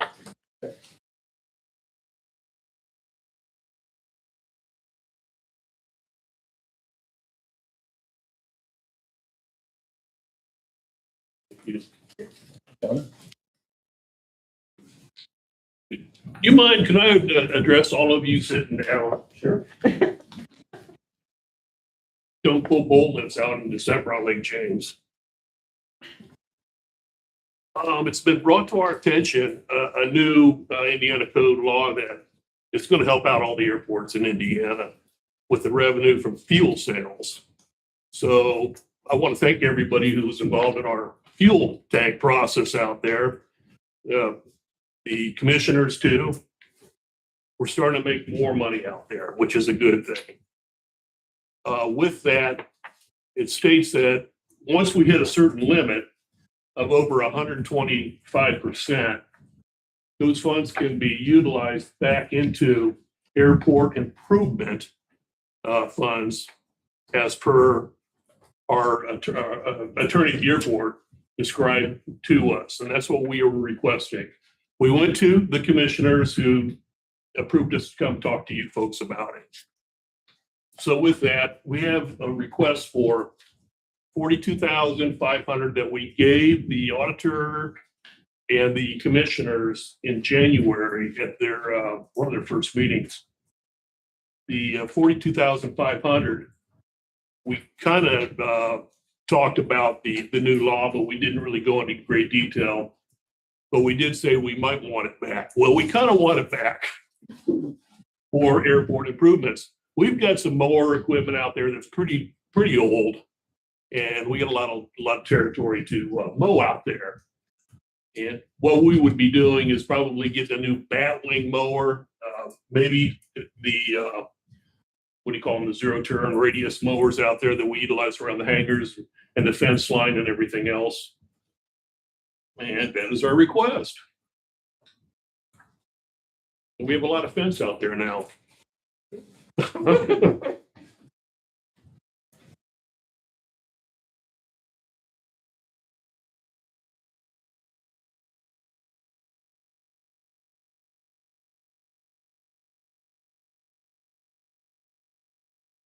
Cover.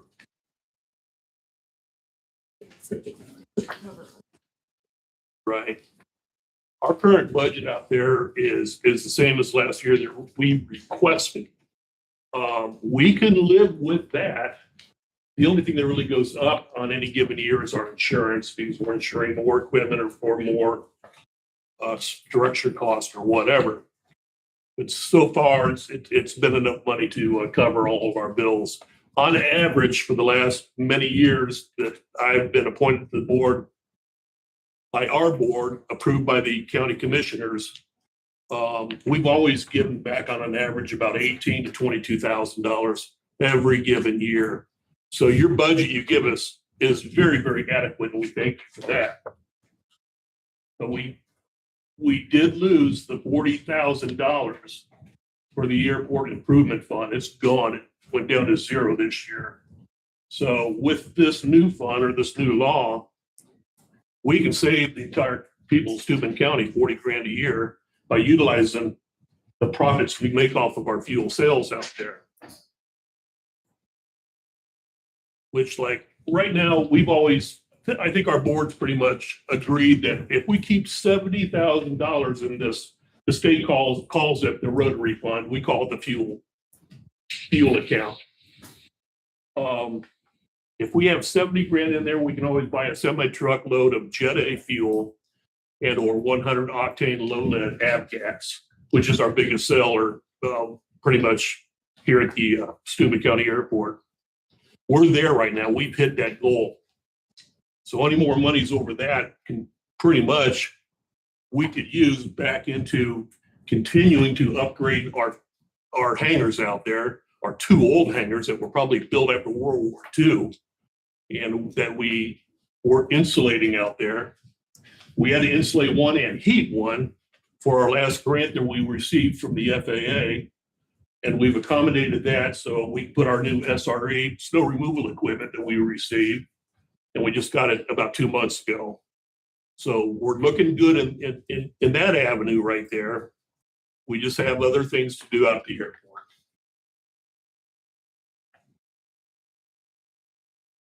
Anything, Steve? We have a 1988 dump truck that definitely needs some improvement on it.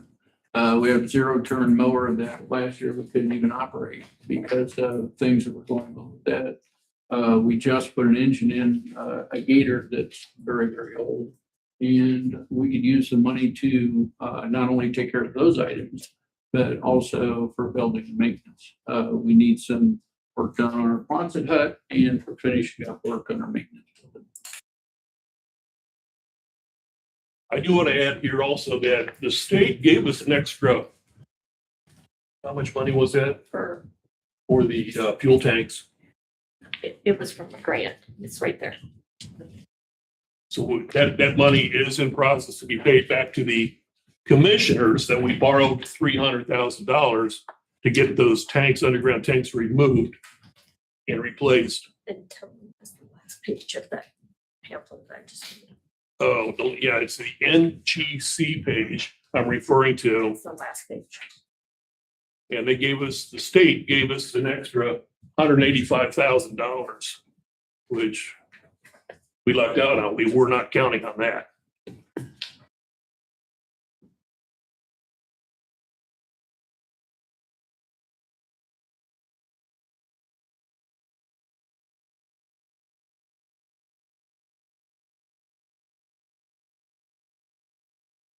Anybody care to make the motion?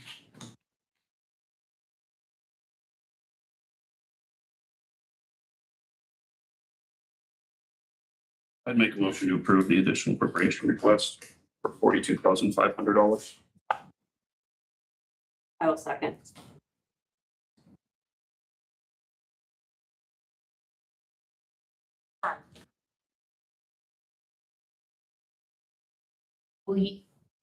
Will this amount of fuel come back? You said, I thought I understood you to say that then we would be lessening something, but I don't see that in your equipment and repair maintenance line for next year.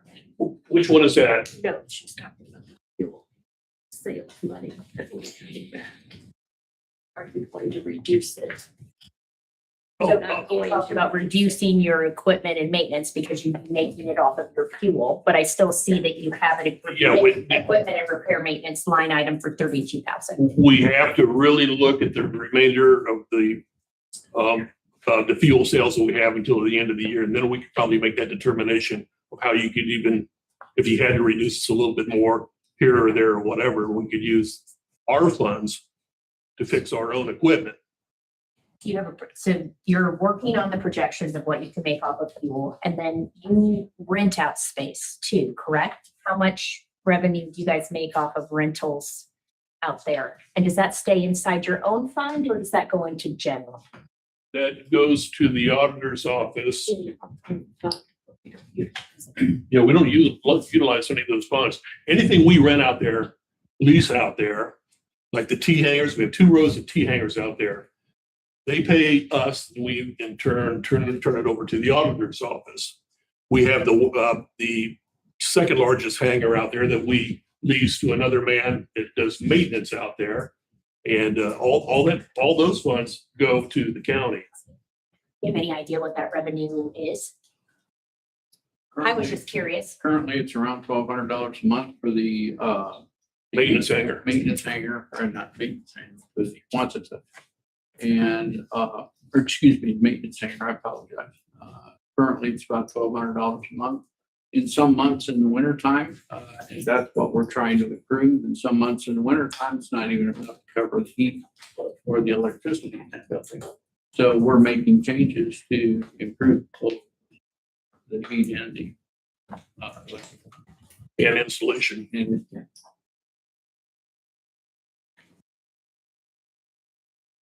But that's just off of your other ones. yeah, you're absolutely right. Around 44. For the year or a month? We're talking here. 1 year, yep.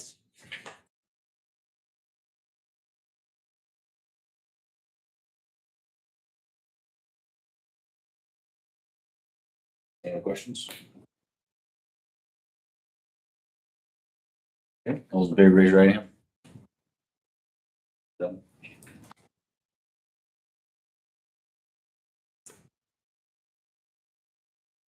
Okay, you cover everything you want to talk about? Yes, and if we could have those funds deposited into the 35-100 fund equipment repair, I guess the line item would be 1107. Yep. Yeah, the fund. Yep. And that'll get us through this year, and I hope to make a lot more money next January, give you guys another big check. We like it. We're selling more fuel out there, which is a good thing. Thank you. All right, thank you.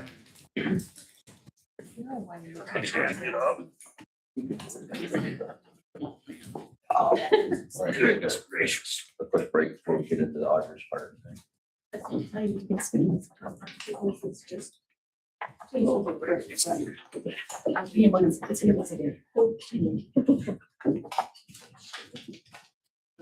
saw her the other day yesterday.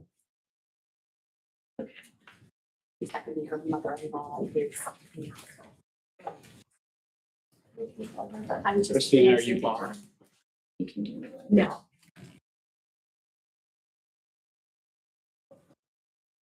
As soon as possible.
almost too much. There's another. But that's okay. I'll take it. Because there's A lot of things. A lot of things. Live. Three steps, change. Yep. Sketch that line. You're welcome. All right, everybody ready? Microphone's on. McKenna. You're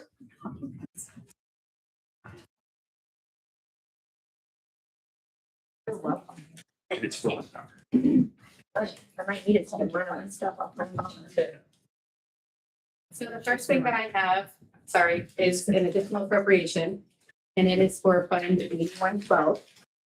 It is to take $2,995.12 and move it to machine and equipment. And right now we are updating our lights and our laptops, our lights for our vehicles that go out. When we go out on Toll Road and 69, we have to have lights in the back window, plus it has to be a marked vehicle. This thing's really hot. So I just realized that. But we figured if we take this from the coordinator, which is not going to use the rest of his salary, that we will be able to fund this. So it's just a transfer. Sorry, Transfer, not addition. transfer, sorry. We like it.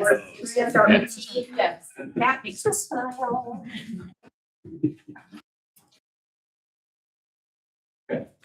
I moved to approve. I'll second.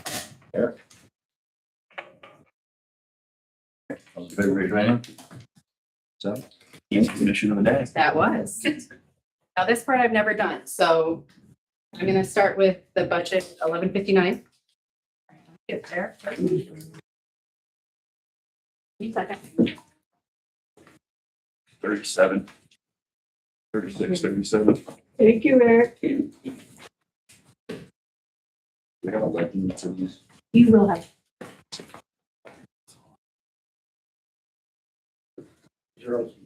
awesome job.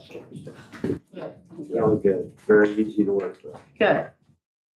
I hear you had cheese spilled. We had cheese, it's worth it. Yeah, Then we had Marie Collins here about yes, I heard about that one 2 too. weeks ago. Yes.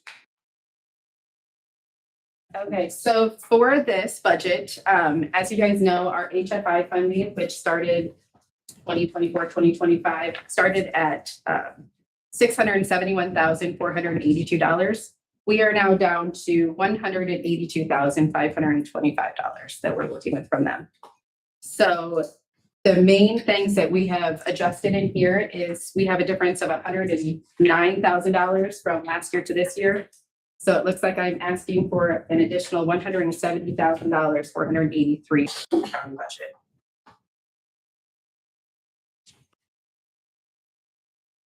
So 1161 is for health fund. Where do we find, what's her local number to find her in the general?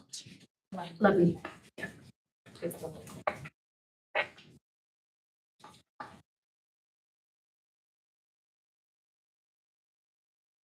I yellow page, that's all.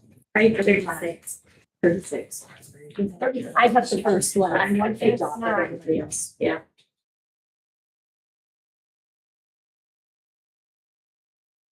What was that total increase?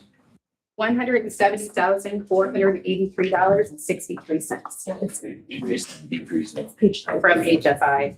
And I tried moving things over using our carryover balances. So we did have a carry. Okay. She used the word general and I was like, that's not the general account. Right. Okay. I apologize.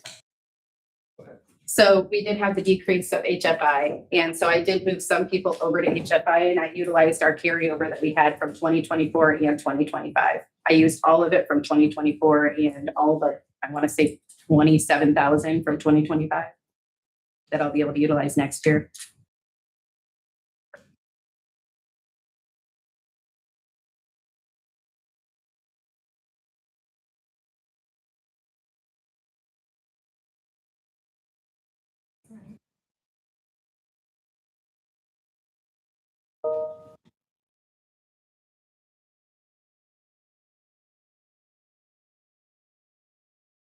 Okay. So then, do you want me to go over 1161, which is our HFI? Yeah. Ready for 1159? Yep. Okay. So our HFI funding, I ended up using 204,770, and that's utilizing our carryover from the previous years. And I put as much into this as I could.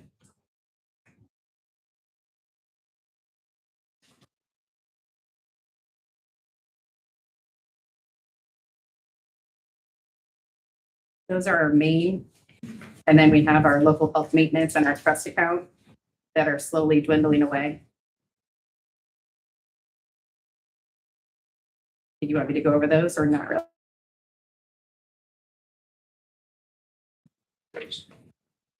Those legacy accounts basically.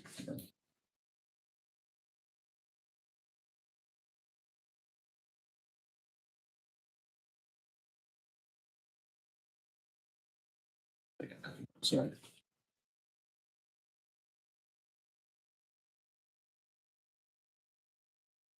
This is the legacy accounts. Yeah. People's account numbers, yeah. So for legacy, I have 1168. That's our local health maintenance. And in there, our biggest line is our computer software, which actually I decreased that by $6,000. I didn't decrease the money just in case something else came up, but we have switched from Athena, which was our EMR system, down to MyVisit, which is a free program through the state. So they do all of our billing and everything like that. So I was pretty happy with that. But we pay our mobile link and our generator and stuff like that up at that line.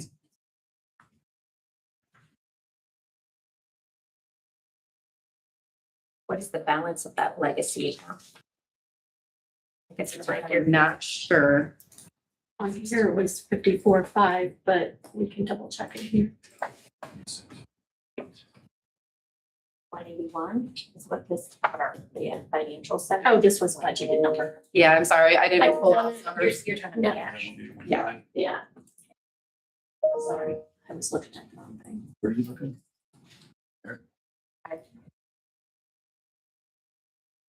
Towards about 3/4 down, 1160, 80, 1168. 181, Oh, choose 960. number. Okay. Yeah. Because nothing is going into that, correct?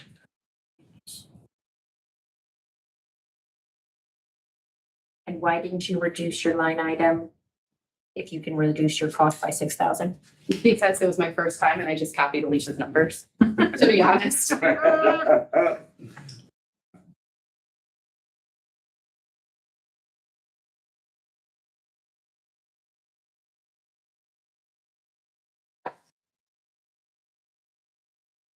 On the last location, but what's the projected in number for that at the end of the year? So 181 would have been at the end of this, but we're still spending out of that, right? Because I mean, is that like, are we gonna get 2 more years out of that, the way it is, roughly? You know what, I mean, you know what I'm talking about. Yes. You're talking 1168. Yeah, that it'll be.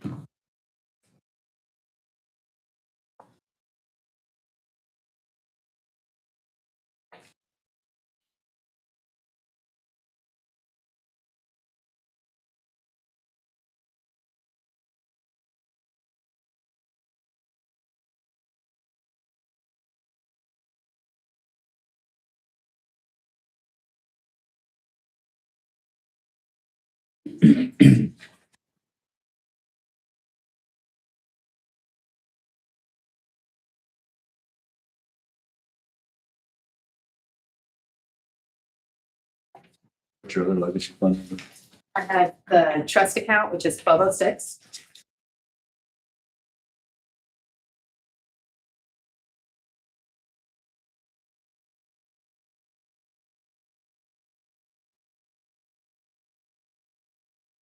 And in this one, we're paying our attorney. We're doing water testing with the St. Joe River Basin, which next year is our last year for that. And then we're going to move that 5,000 into our pool program. It's a state required program that we are not doing yet. And then the big thing, the big change in there is the 18,355. That is to buy out the rest of our lease for our nursing vehicle.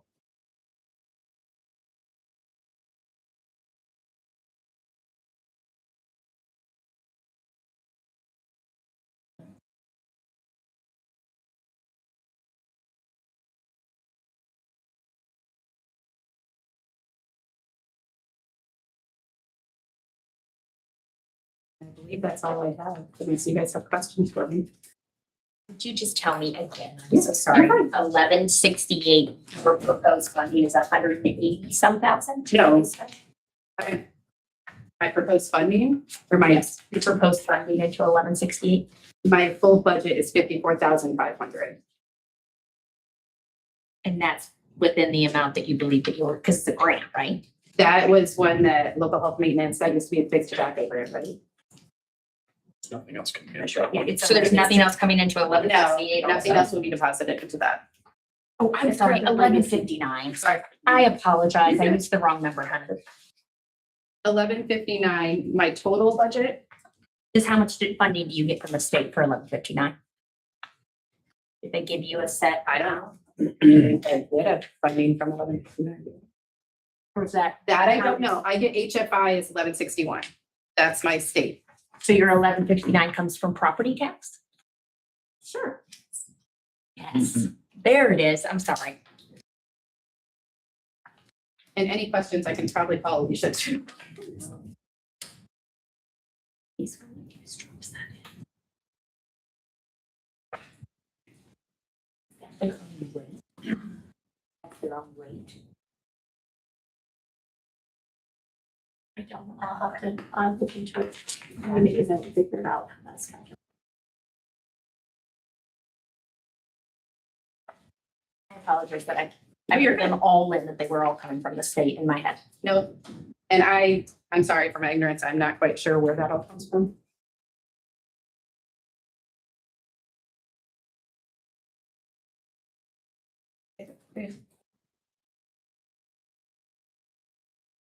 Okay, anything else for health?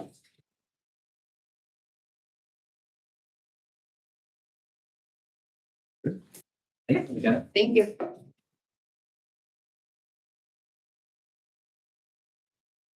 Angie's not gonna be here.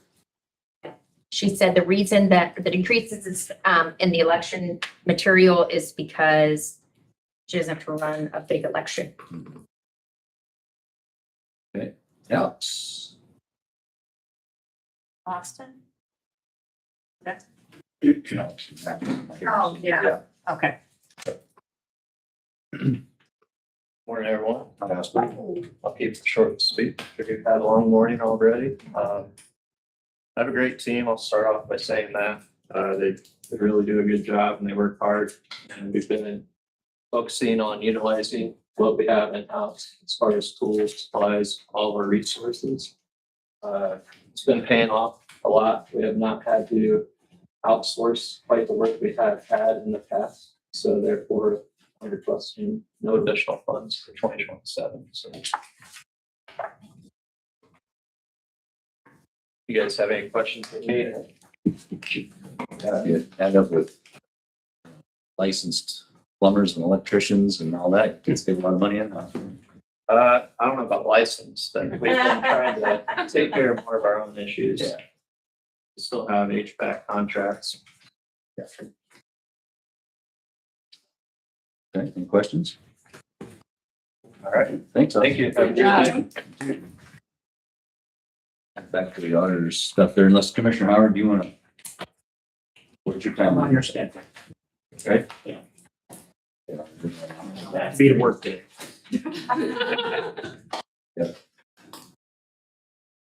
Everyone back up. Leader. Martin might be calling. This is, I have 3 of them here. Awesome. Yeah. Page 27. And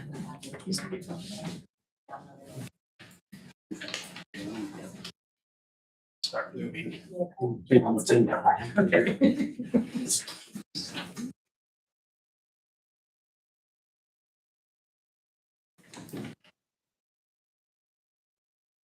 And then, Right. you can do them all separately, you can do them all together if you want. They are literally just to appropriate the grant funds that have been received and spent.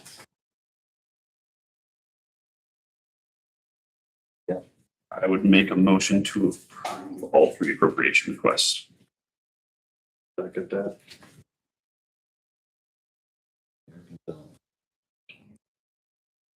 Okay. All those in favor, raise your right hand.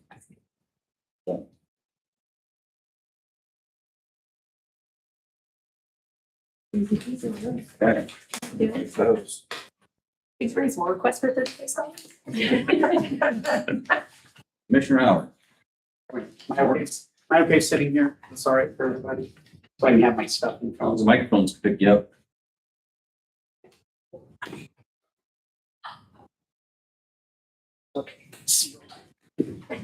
If that one doesn't, they'll do up above you.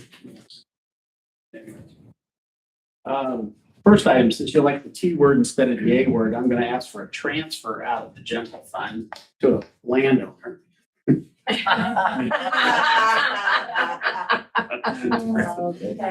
Doesn't serve the same purpose. That was phenomenal. As we discussed in your last meeting, this is the appropriation. It's our recommendations to do a split as being presented to you, partly out of general, partly out of a loan from Major Moves. The $450,000 will represent the structure of the facility that's on the property. We intend to keep that as county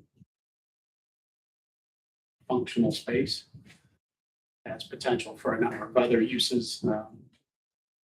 And we thought that's more of a permanent capital purchase, so it should not be one that we look to having repaid out of Major Moves, as the Major Moves funding source there would be repaid from the sale of real estate once it's developed.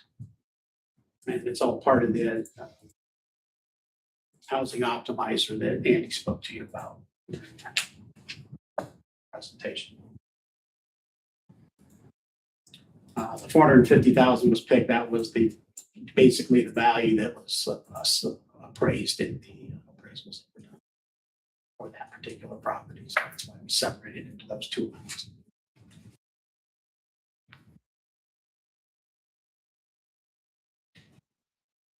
Any thoughts on Q cap on the 450?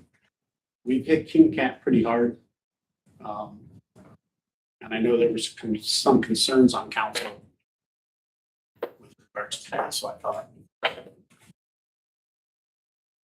general's a lot healthier than King Cat, at least in my view. And if council wants to choose to do it differently, I'm open to those options. Or we are open. Excuse me, I need to eat. Yeah. We know. We know. And we know how much Rick loves to talk, you know.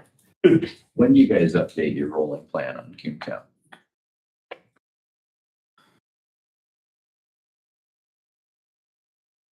The rolling plan on QCAT, and I have asked, we had this past week, we did employee evaluations, and had a great discussion with in regards to some of our major repairs that are going to happen here over the next, say, 2 years. And we're trying to get a better grasp on it. We kind of know what a few of them are. For example, this building here, the project that we started 4 or 5 years ago, this coming year, 27, should be the last year for those.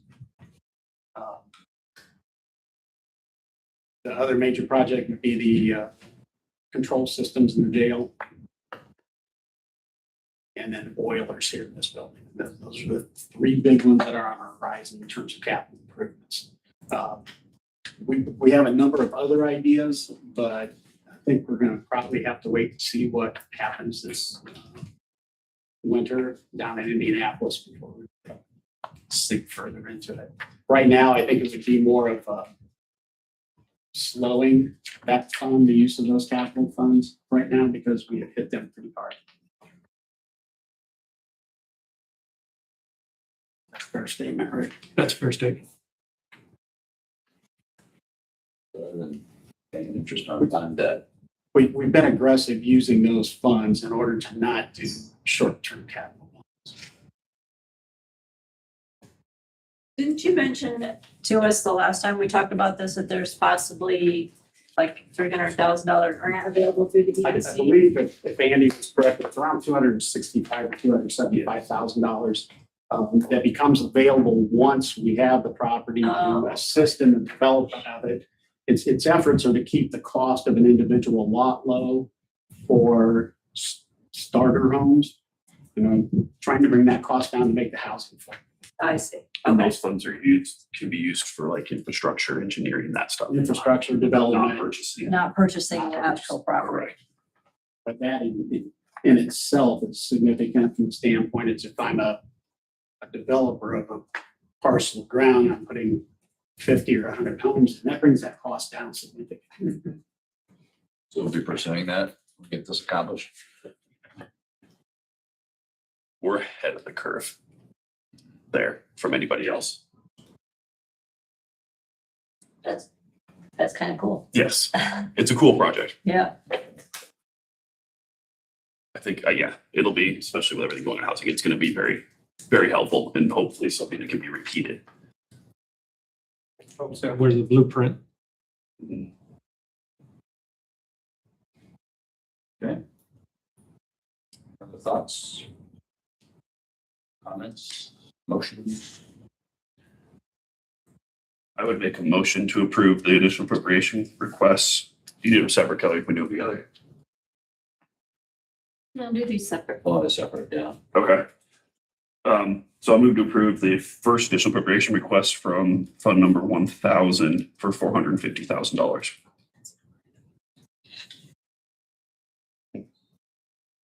You say 400 or 450.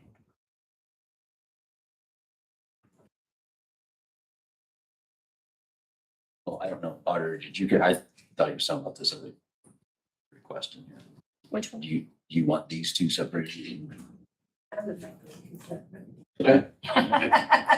Okay, yeah, first by Eric, For the 450. Yep, out of general. correct. I'll second it.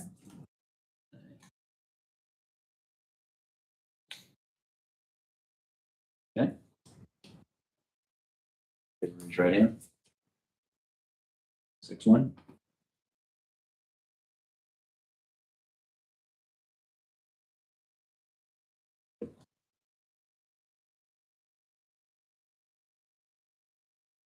Okay.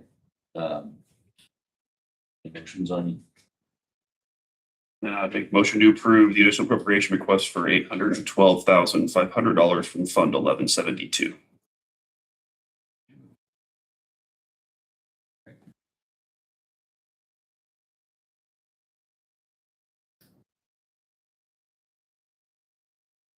And I'll second that also. Okay. Okay. Comments, questions? I like the forward thought. I appreciate the time. I'll give credit to Commissioner Laughlin, he's the one that's pursuing this.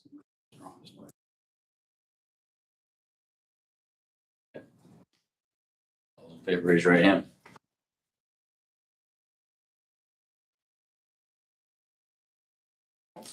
Yes. UCAP development request. I'm gonna defer that to the auditor. I assume that's just the pay some bills, but, It is. Delegate And Corporation. I may have to defer it to Ann as well, but we had an invoice come in from Schindler. And part of it was for the old courthouse, but it also includes the new court, the judicial center as well. Am I correcting him on that Schindler invoice? This one is for the judicial center. This one is just the judicial center? Okay. $19,000 of maintenance on a new elevator. Yeah. Eesh. It says preventative, thank you, maintenance. That's on both. I thought it was, but it, It says 3 units. Yeah, it does. That's what it is. It says three, the new court, oh, I mean, it only has two. That was 6,000. There's one in the back. The elevators. Oh, there's two in the back, Well, there's one in the center for normal use, inmate. yeah, I forgot. I forgot. And then the one for staff. So just the judicial center. I It seems awful. it's.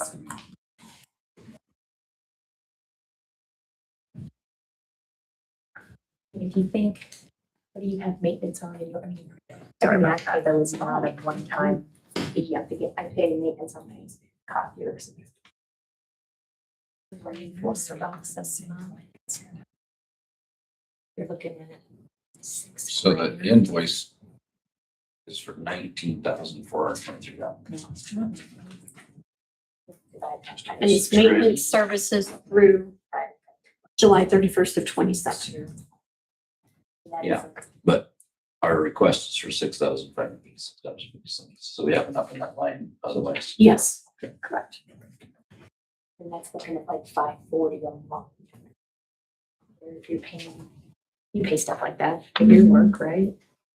Isn't as extensive as an elevator. Wonder how often they come out.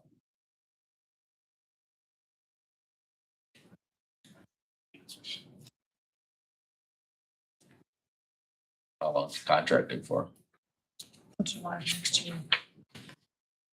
Yeah, August 1st of this year to July 31st. Services, yeah. Okay. Anybody want to pay it? Wait, this is I move option- to approve. It's optional? Well, we haven't already performed these services. If you don't want to, I'll take the stairs. First thing it starts. Who made the motion? Ruth. I'll second that.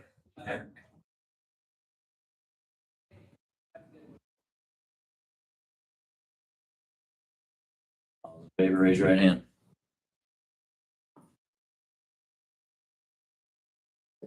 Yeah. Shopping. Budget request.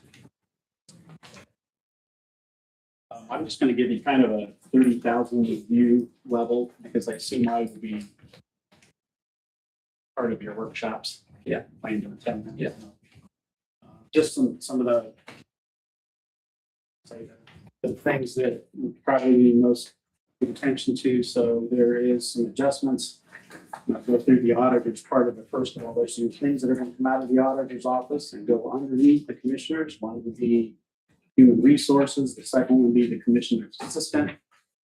Both of those to be located in the same general office space, and the commissioner's assistant would also work in cooperation with HR to provide her some additional assistance so she's not working 65 hours. So it's not a new position. We're just moving it from the auditors to. Right, yeah. Okay, I'm sorry, I had cube cap. Going from this finger to this finger, but it's still in the same hand. We are still making changes, so you might not see them on this one. Commissioners is location number 68. Page 12. Okay, I think. That's even better. Yeah, we're kind of all over the place.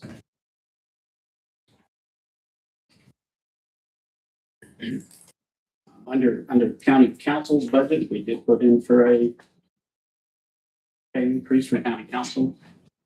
Whether you requested it or not, we think you should have it, so. We voiced our opinion on that.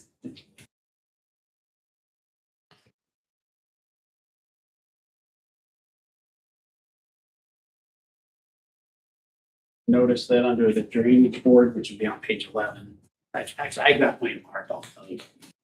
Thank you. Notice there's a reduction in drainage board for compensation. Never hit full amount.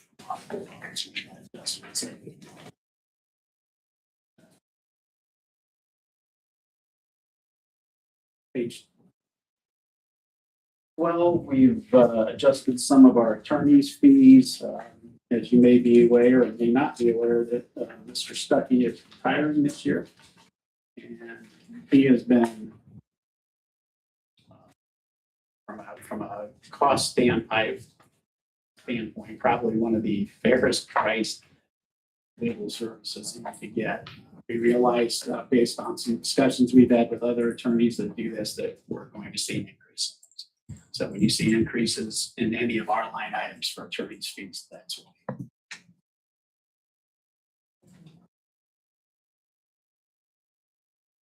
Those are pretty significant. We're moving some things out of general to lit. We've placed them, I think, in both budgets. So the council can make that determination, but we've suggested that, moving a lot of the plan commission expenses into lit. That's common practice in the state.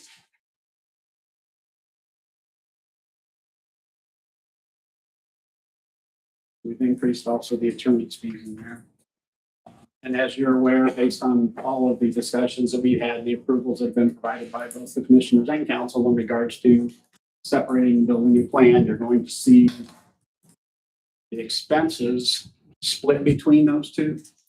So you'll see some of them, they won't increase any, but they'll split between them. So it'll just look different. You'll have another location item for those. Because the plan commission will then be responsible for those budgetings as the plan commissioner will be an employee of the plan commission.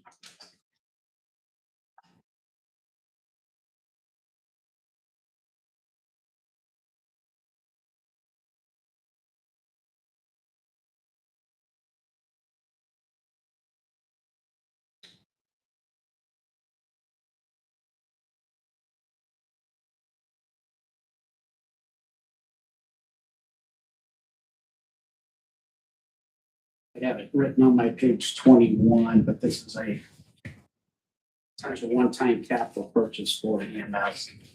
Maybe they'll provide that to you, but they're looking at some item pumps that are about $25,000.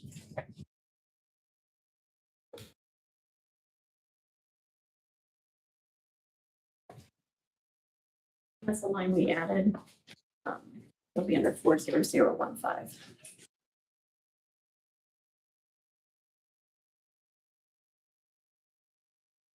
We tried to move some things out of general focus.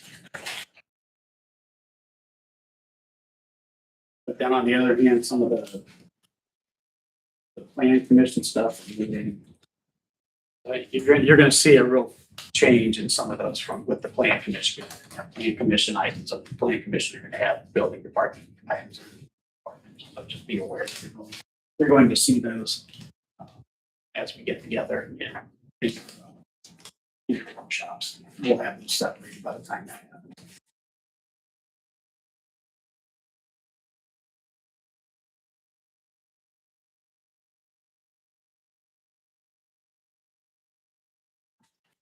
I am this afternoon, just so you can be aware that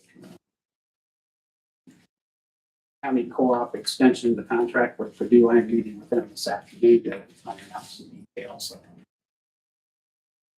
There, it's some talk of consolidation where multiple counties will be using the same employees. There's a question as to what the cost not reducing. What? So I've got questions. So I'm meeting with them this afternoon to get some details on those. Don't be surprised if you see some further requests. If they're sharing, how are they going to handle health benefits? I've got questions asked. They are Purdue employees. So they get their health insurance. We don't pick any of those up. Some of them we do pay for their wages, and they are county employees here, but Just a secretary. yeah, for the most part, they're Purdue employees. Oh. Just some questions.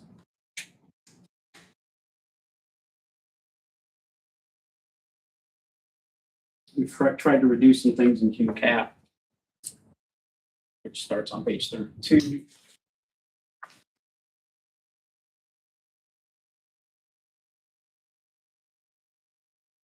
Again, Q cap, we need to fix things where they're fixing. If we lower those numbers and we need funding for repairs, we'll come back and ask for them.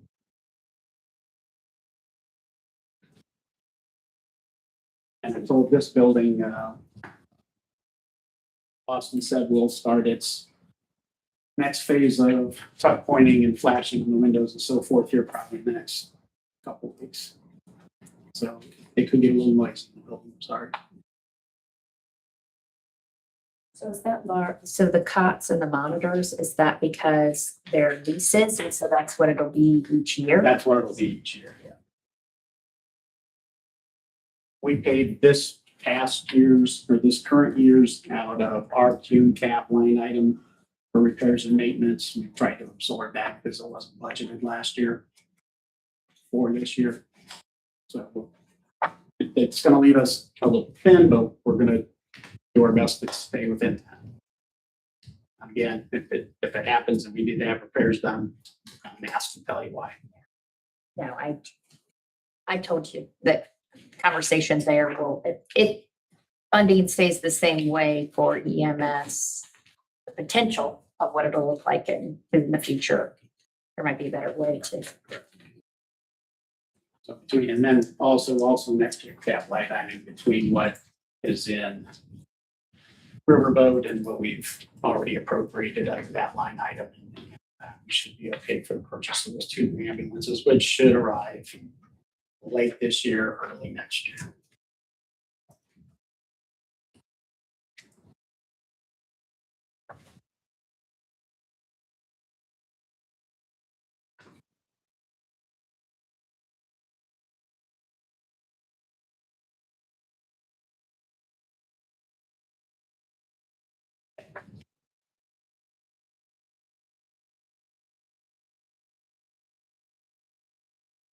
We did, just so you know, we took the full day and went through this line item by line item, just similar as to what council does. I have a lot more notes in my documents here, but we can, in the sake of time, I'm not going to go into a lot of detail with them. We can do that once we get into the final discussion. I think that's about it. Talking on page 40, What's that? page 40. Page 4.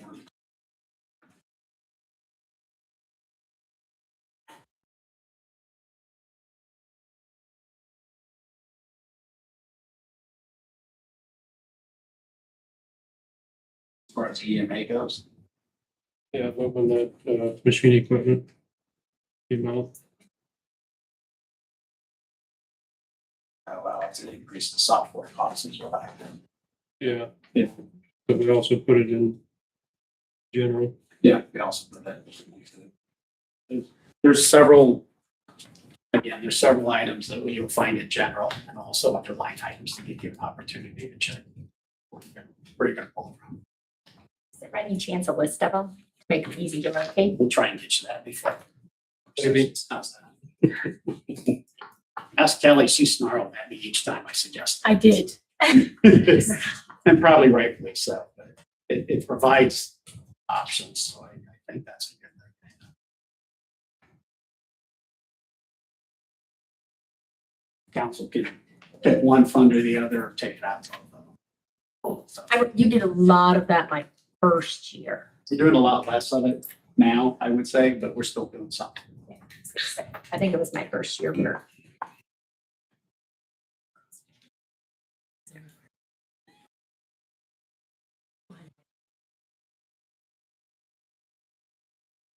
Anyway, that's where we're at, and like I said, I'll be here for your full work session, so we'll be able to go through things in detail.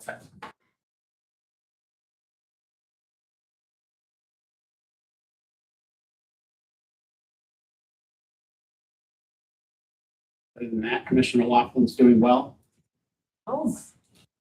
Be surprised if he's not watching today. Yeah, I'd be surprised, Andy, if you're there.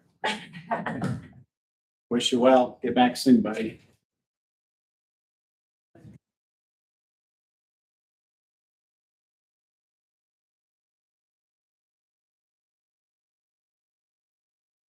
Thank you for the update. Any questions for commissioners?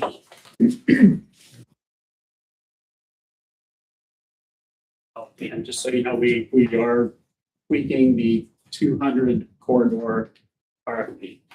Tweaking it?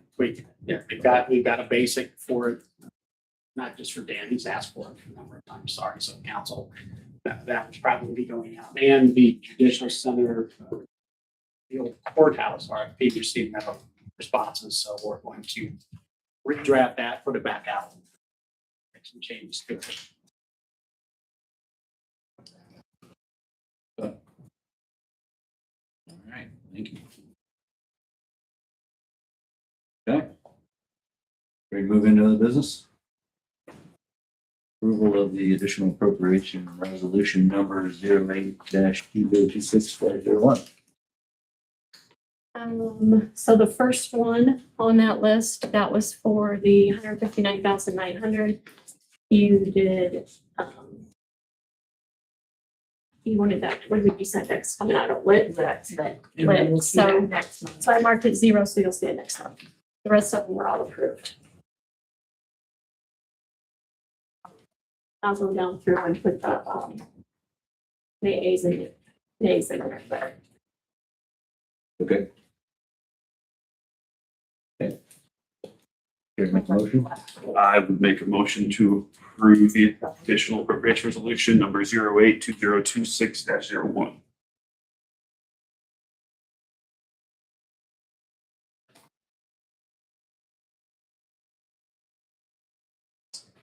I'll second. Lisa? Okay, raise your right hand. Heather?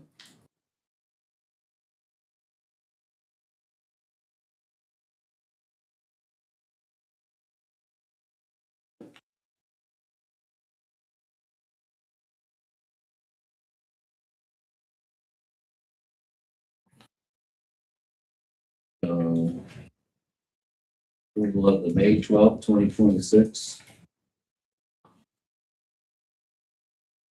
minutes. See a small correction. I think I need a 10 on that, did a correction on that? Dang it. You tried so hard. Where? Under McKenna Latimer, Yeah, Councilwoman Ruth Beer approved the request to appropriate funding instead of made a motion to approve. oops. See, there was a reason why I didn't put them this time. So we could take a motion with that amendment or any other comments anybody has on any of those. I can't find it now, but 6 was spelled wrong somewhere. Did that matter?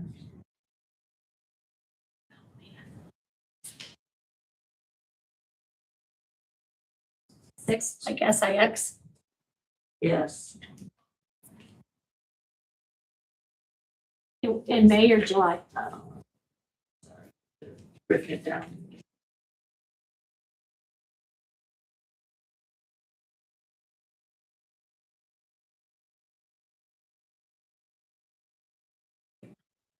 Damn it.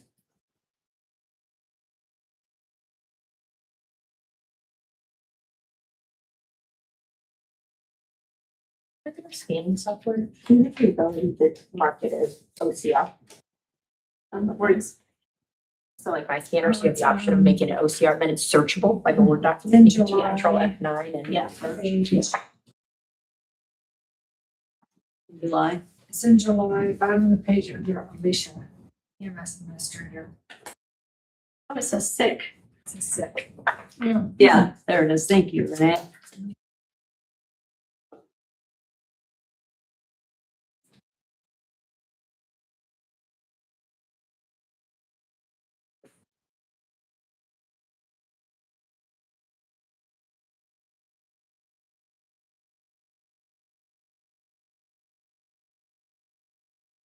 Any other ones?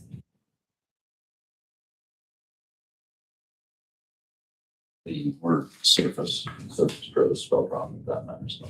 Where's that? Under McKenna's in July. In July.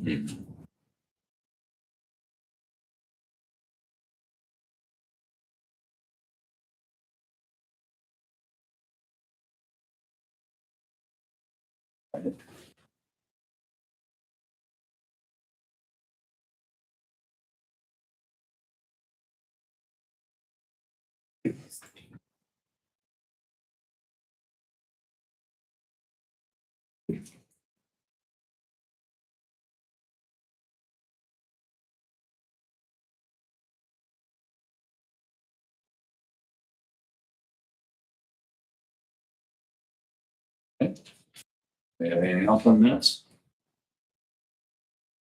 Here, make a motion to approve that with set amendments. That's second. Yes, for both. I'll second that.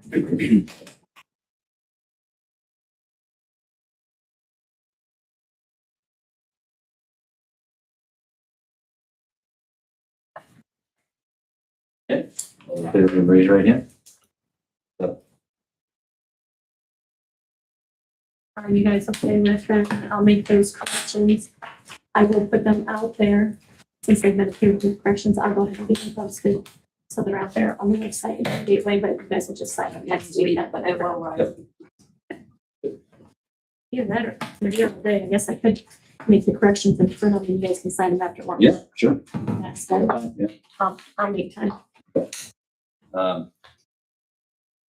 Okay, your July 26, 2026 monthly financial comparison reports. Anybody care to make a motion? They've been reviewed. Notes, anybody have any questions or comments on that? I would make a motion to approve.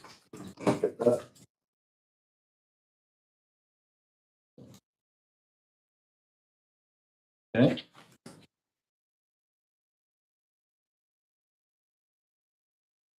Here's your email correspondence here. Let us know if you missed anything or need it resent. Oh, I'm sorry. Yep. All of the paper. So,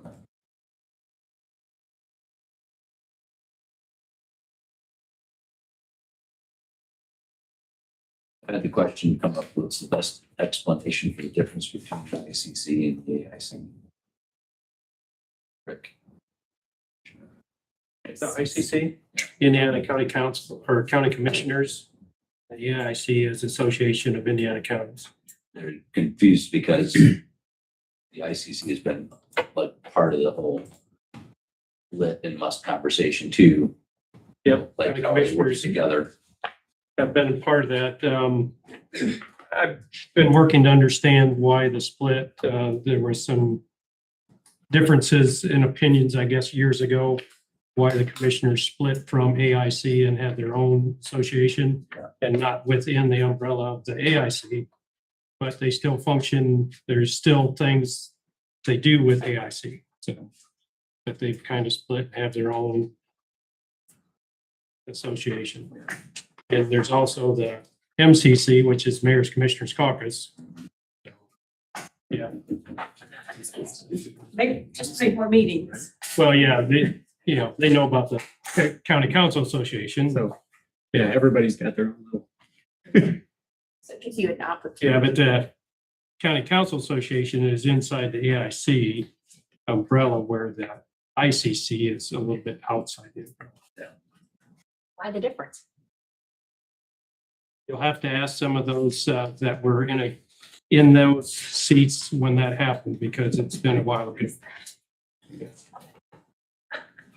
Don't know. I've asked that question a couple of times because having been involved with AIC, and now with the ICC, I'm trying to understand why we're not all under one umbrella. Yeah. Sometimes you'd have to be in attendance for things for the same material. You know what I mean? Possibly. No, it's always a little bit different. Yeah. You might cover some of the same stuff, but there's different content. Thank you. Yeah. So you have item 1 was your ICCA conference materials. Item 2 was AIC debt management class with recorded link. Item 3, AIC 2026 conference registration confirmations. 4, invitation to the celebration of service for Dr. Ted Christman. September 24th, I think. Item 5, Teams tutorial demonstration invite for yesterday's meeting. Item 6, email notification from the state comptroller, Nishala, gas tax holiday reimbursements. Item 7, the 4-H thank you letter. 8, must financial and operational information, town of Orland. 9, July 2026 Lake George Conservancy District financials update. 10, weekly, bi-weekly medical and RX claims. 11, Maumee River Basin board meeting reports. 12, 2026 NICC financial report. Everybody good with those?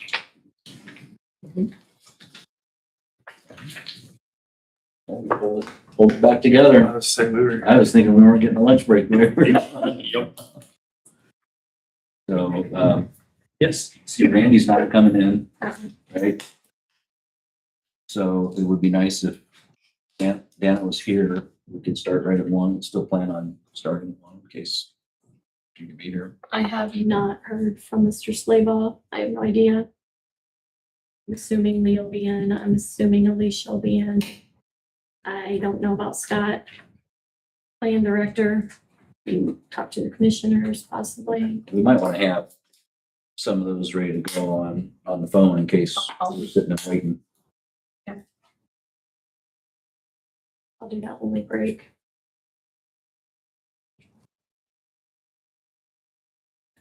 I know magistrate and the prosecutor's office, they specifically requested 2 o'clock or after with what they've got going on with court. So I don't think it's gonna take that long to get there. So I don't know. I can double check with them to see if they're available. Yeah, that might be hard to get them. Yeah. It is what it is. Maybe Nikki could present her. Yeah. Yep. Okay. Sound good, everybody? Okay. We can meet at 1. So, pause to go live. Pause it, or just pause it, 'cause it's all one meeting. Yeah. And it'll sit. Okay, so You just hit the mute.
Sienna, when I'm done talking, I'm leaving. Microphone's on, reconvene. You might want to. Well, you got. I have that, Okay. he's got his own, I have that one facing that way, so it could pick up more if it needed to. Yeah. Bless you. All right. Yep. All right. Yeah. Miss Stanley. You are first. How do you know?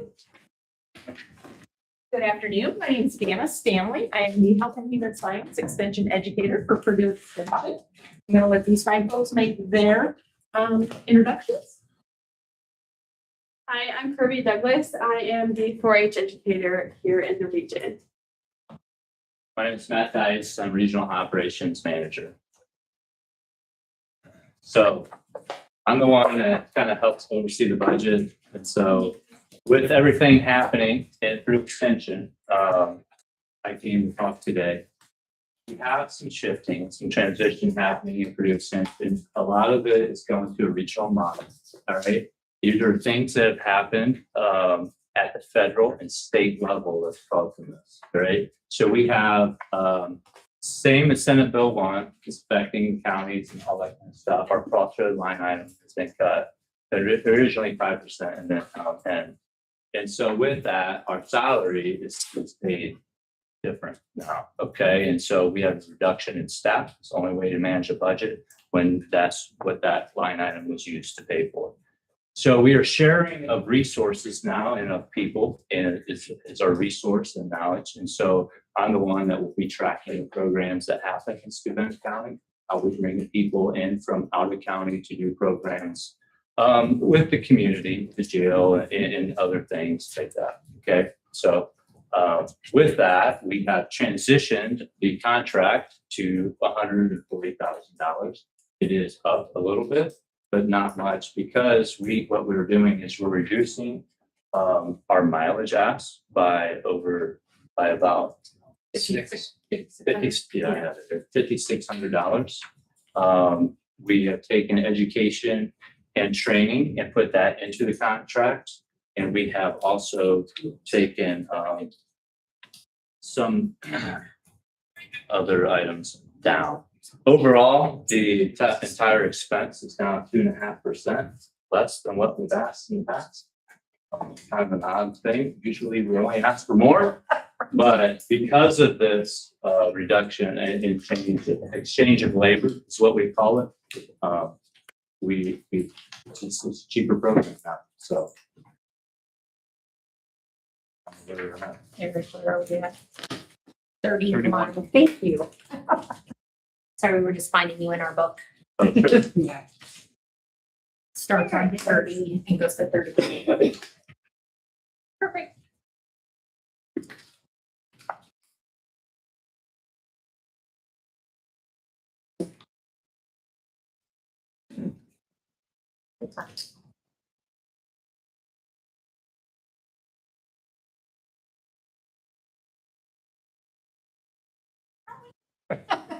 Yeah, a little different to be down asking for less. That never happens. Ask for more, yeah, but it's the way, it doesn't make sense to make counties pay for, when we have been a third, and a third, to make them pay for half or even more. I mean, obviously, there's opportunities. If you want to pay more, we could talk. But get more people in. I'd say well done with what you got. Yeah. You're done, right? No. Is the continuing education really going from 3,000 to 300? Yeah. Yeah. So that is involved in the 140. That's now part of that $140,000 contract. A continuing education.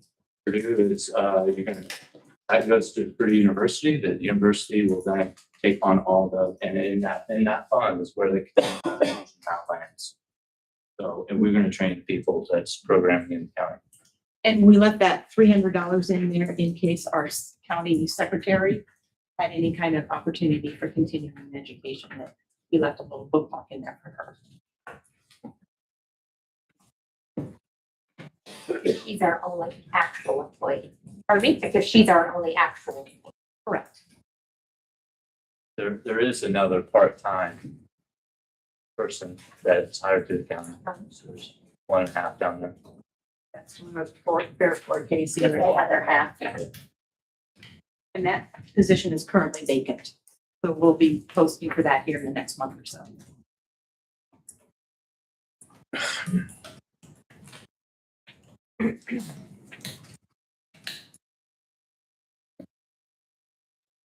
So any questions?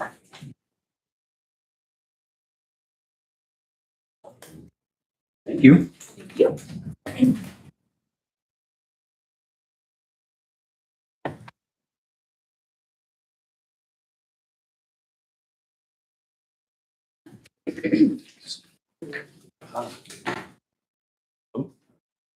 Playing gym today. Surveyors? Yeah. And drainage board. What's the? 6. Page 5.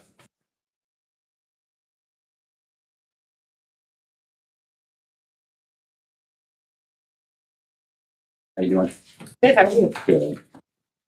There really isn't one single penny difference in the 2027 budget as there was in 2026 for the surveyor. On the drainage board, I have reduced a couple of the line items, the compensation and the attorney fees by a few $1,000s each. And office supplies only because I don't need a drainage board book this year.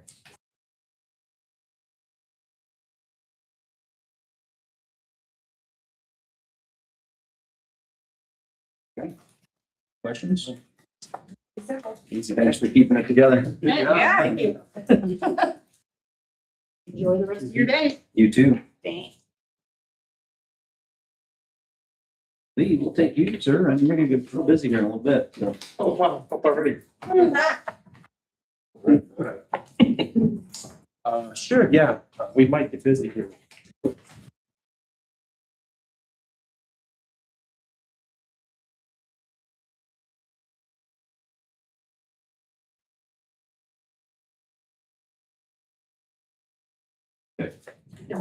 I don't. We're in the commissioner's chamber. Thank you, Mr. Adams. Thank you. All right, what page are you on? 23. Which I can help you with that, I don't know. I think that's It's great. Is he mostly, he's all inside the lip? He is your okay, he's trying to agree. Kind of out of 3 different ones. So.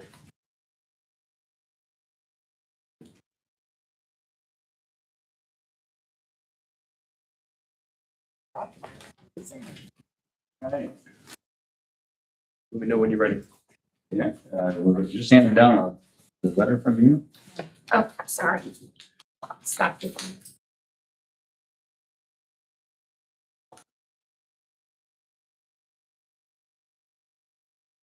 Let's talk about part-time, line item 14,100. Yes, so the biggest ask that I have for consideration is I had the opportunity to work through several drafts of a budget this year and ask the auditor's office. I was in and out of there as I am almost every year, and have different scenarios. Is to ask for an increase in salary for my deputy director and the consideration of funding for a summer intern program. The reason that I have done so is last year, as a learning experience for me, did not ask for an increase for the deputy's position.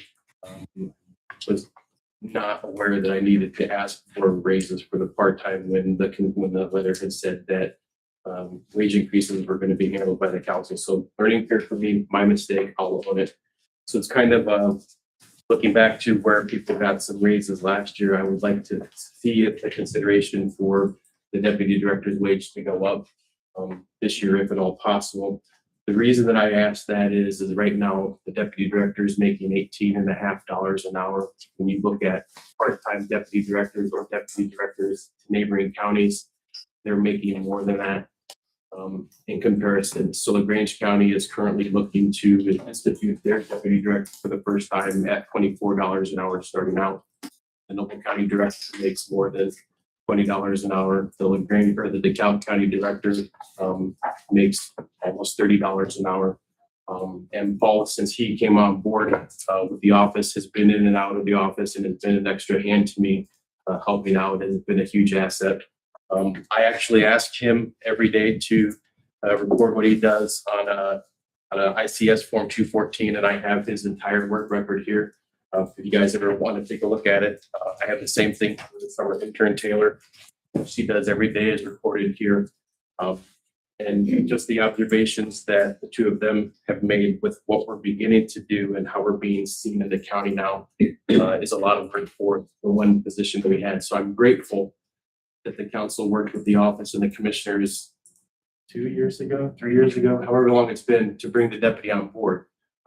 But now he has to be able to do exactly what I do, the training that he has put into that position. I would just like to request that you take that into consideration to increase his salary from where it currently is. The money that's there this year, because we brought him on board in April, allowed the position for the summer intern to come in place. Taylor is getting ready to leave us.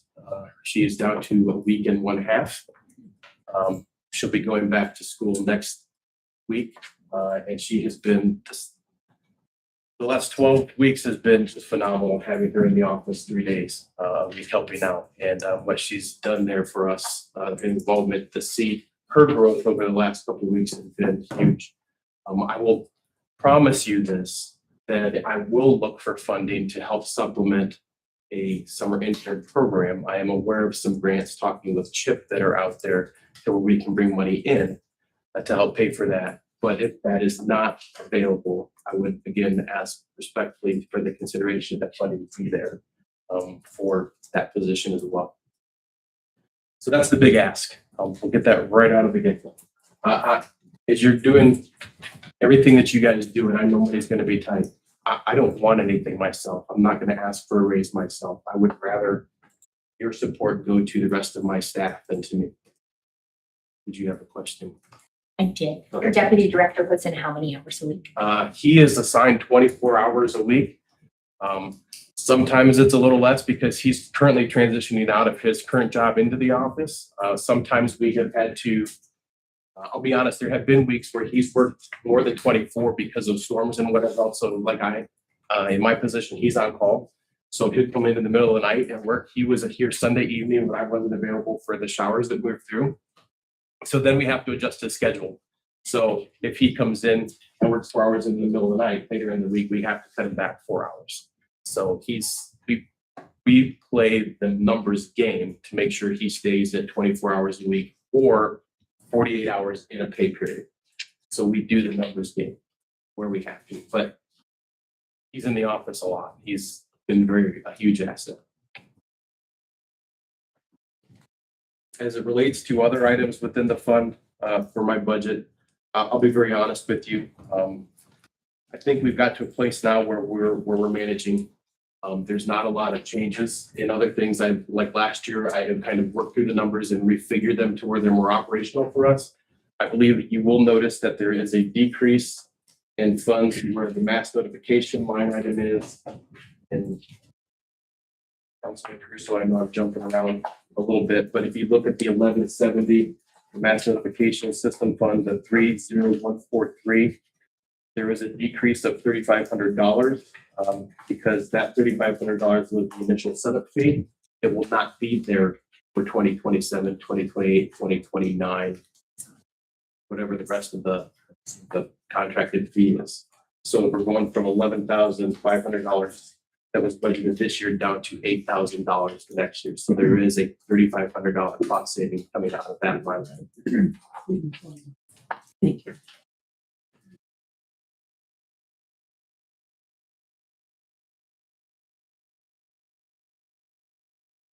The other,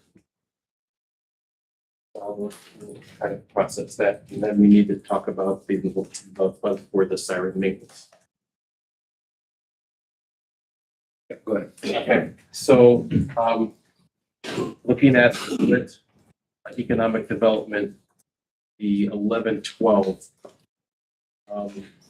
siren maintenance continues to be concern. We had talked with the commissioners and I think you guys last year as well. We budgeted more money in 2026 to cover additional costs of siren maintenance. They're getting older. They're starting to be hard. They're starting to become harder to repair and maintain. The cost of a new siren is right around $38,000 for a new one. This year, we actually exceeded the budgeted amount that we had of $10,000 for siren maintenance. However, I was able to work, and we exceeded it by around $1,200. So we went over $1,200. I did not come in front of council and ask for additional funds for that because I worked within my budget and pulled from other funds to cover those costs. But this is going to continue to be the growing trend. So even though we budget every year for a set amount of sirens to be maintained, right now we're averaging 5 or 6 a year. The additional costs, when you start talking about antennas, coax, cables, fuses, those are going to be things that will continue to wear out and continue to be an expense to us. That's where we did not factor. We tried to buffer some last year. For this year's budget, we did not buffer enough. So I think that's why I'm requesting that it stay at $10,000, even though I did get an estimate for repairs that is going to be right around $6,000. So that's still leaving money aside in case of the unknowns, and there will be unknowns. That is inevitable. And you said how much a sirens? Brand new ones are, the last quote I received from the vendor that we have them from now was $38,000 for a new siren. And how many sirens do we have in So town? there are 32 sirens in the county that are on the system. Not all of them are maintained by the county. 3 are maintained by the town of Fremont. I believe the city of Angola maintains 6 to 8. 6 seems to be the right number. And then there are a handful of ones that are privately owned. So for example, the one that Salem Township has is owned by the Salem Township Fire Department. The one that the Metz Volunteer Fire Department has is owned by the Metz Volunteer Fire Department. They're not maintained by the county. So how many do you think we maintain? Quick math, 25, 26 maybe. And every 3 years, they're on a rotating 3-year cycle for maintenance.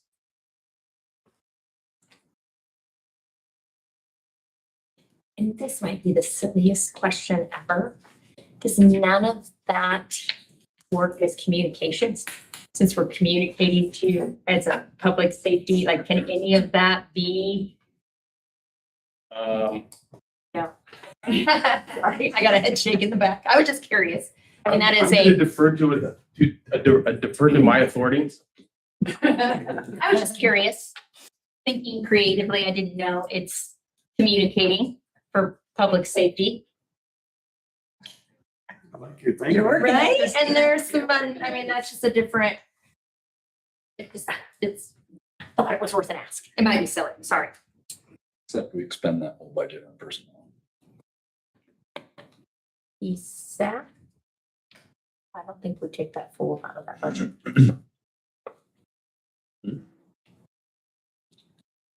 We do for EMS, but we don't, I was talking about communications. Communications still has. I will say this in an answer, in a roundabout answer to the question. While outdoor warning sirens have their place, you will see messaging coming from our office, trying to get the public to become more aware of alternate methods to receive warnings on days like today. I believe you're all aware that over the course of the last several months, the transmitter for the local NOAA weather broadcasting radio was down, and that we were not receiving warnings from them. That has since been repaired. So outdoor warning sirens work, but weather radios also work. Receiving the electronic alerts across your phone works. Their phone apps work. The sheriff has a phone app that works. We now have been able to use the rave system that we have in place for internal communication and warnings with county employees. We have been able to link that to our Facebook page. So when a warning comes out that you guys all receive your emails and on phones if you so choose. It also goes out on Facebook, so that's there. So there are things that we can do to help get the message out. But again, when you take, and I'll throw my parents under the bus, they are used to the out the morning siren. You know, it's around the corner from their house, and that's something that they're accustomed to. So there are people that are still dependent upon this. We can push messaging for others, and we use money for the weather radios and make those available. But you still have to get the message out. So I don't think we're ever going to go away from this. So it will continue to be something that we have as an expectation.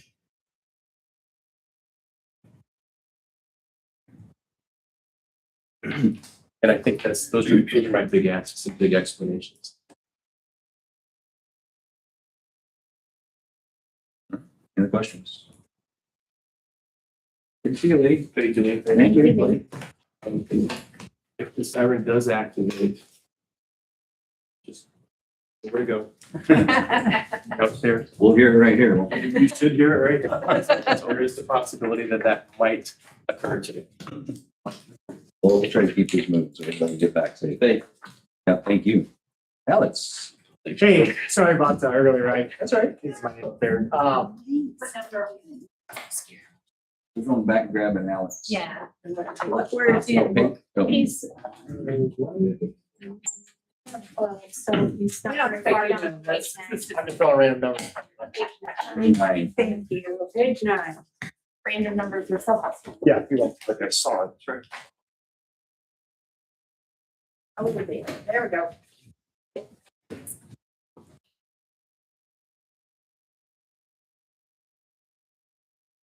It's pretty familiar. Yeah, so the travel budget was actually pretty spot on we had a week-long training, which was phenomenal. That was down in southern Indiana to make us compliant with Senate Bill 433, which Steuben County is not compliant for that. With the new tax bill that got brought down as far as veteran deductions, moving to a credit system, working with the auditor's office, we have a master list of every veteran and surviving spouse to receive that benefit. So we're going through right now, Mark, and that's why I've been so busy. Every time I go by, I usually have somebody waiting outside my office. The whole state of Indiana is like that. So as far as budget wise, I don't see it foreseeable. The only thing that might go up is postage here this year, just because I have that master list, and whoever doesn't come in is going to be getting a letter saying, hey, you need to get in before the end of the year. They should be fine. So. Anyone else? Keep up the good work. Thanks. Thanks, everybody. Thank you.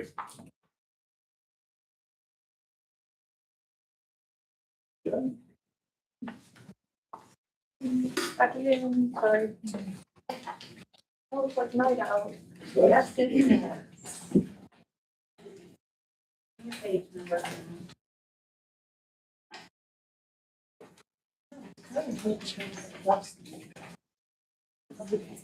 Oh, sorry, let me get my bearings here. Share the light. And 1236 is on 53 when we switch. If it's up to 1236, because, if we reduce, I think that's something that's gonna be in question a little bit. That's what we do. So we're starting with 1236, so page 53. Grab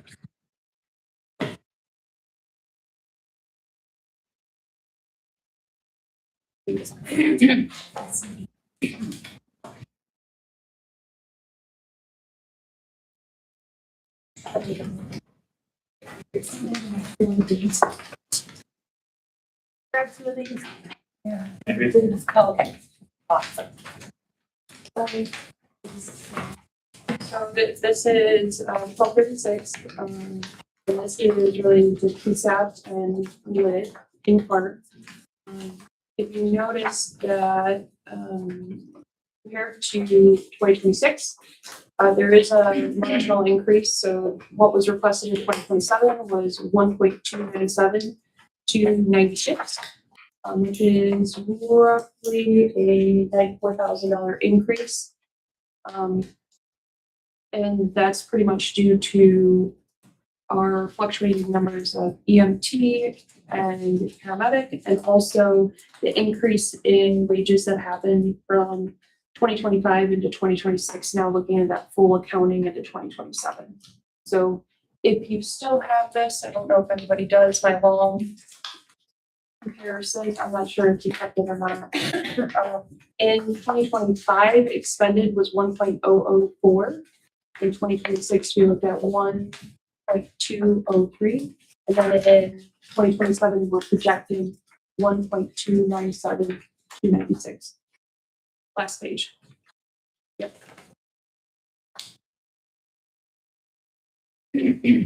So and then FICA and Social Security are both reflected based on that number. So in total for paramedic and EMT, we're looking at 1.541, 836.30. And that is with no increase in hourly wage across the board for all paramedics and EMTs. That is just displaying the actual shift from 25 to 26 wage per hour. And then also the dynamic shift of how many EMTs we have on staff compared to advanced EMTs compared to paramedics. So that is where that shift is.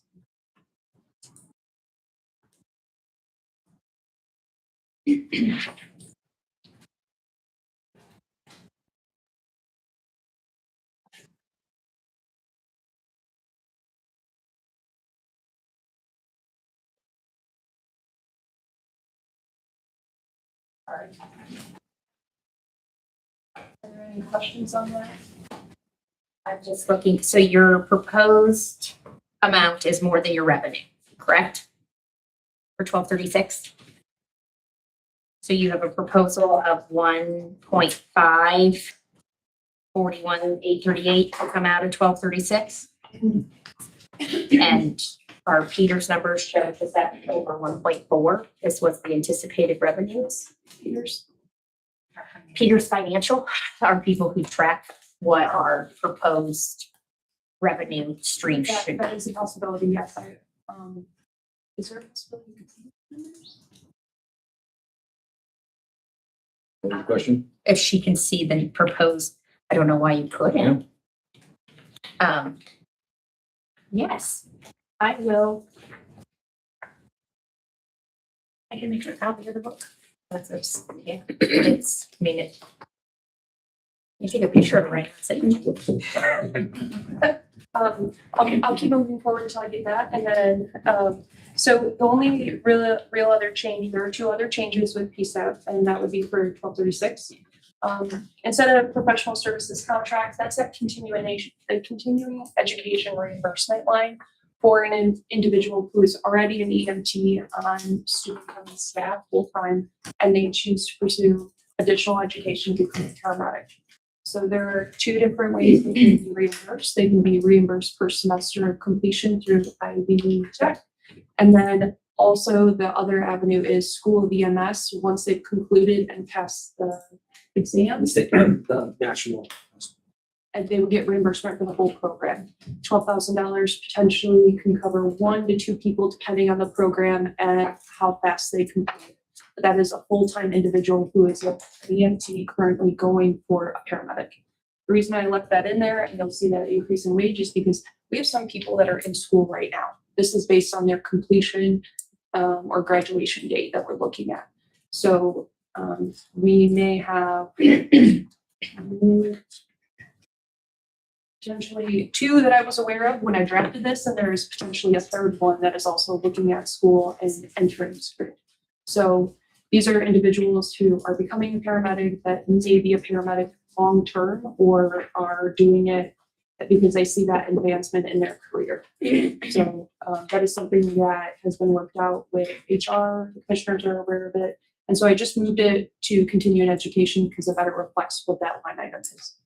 Same exact amount, just shifted it over to a different line item. Now, machine equipment repair and remodel, 40015. This is actually one of 2 locations in my budget submission for some capital expenses that we were looking at purchasing. And that is for, I believe you have the Knox Well, that is for United compliant, safes for our existing ambulances that we have. We have 2 new ambulances that should be coming that already have these installed.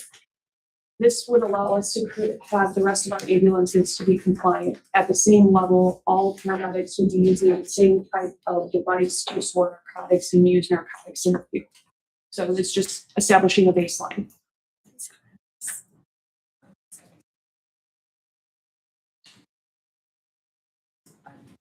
It was on the budget submission people. Okay, my notes from when we went over this with the commissioners, I think it was one that we needed to add. Correct. And what she wanted, but I've also got a note that it's a duplicate request that we have it in the general fund as well. Yes, I put it in both so there could be a decision made on where it came out of. The general fund and which one? 1236. Oh, I So don't if it's not see it. in I 1236, don't see it. okay, so we don't have that one kind of yet. So when I submitted it, it was a duplicate request, so there could be a decision made by council that it be taken out. I apologize. I was just trying to find it, to make my notes beside it, and I couldn't find it. How much is it? It's $24,944. And that would be 22.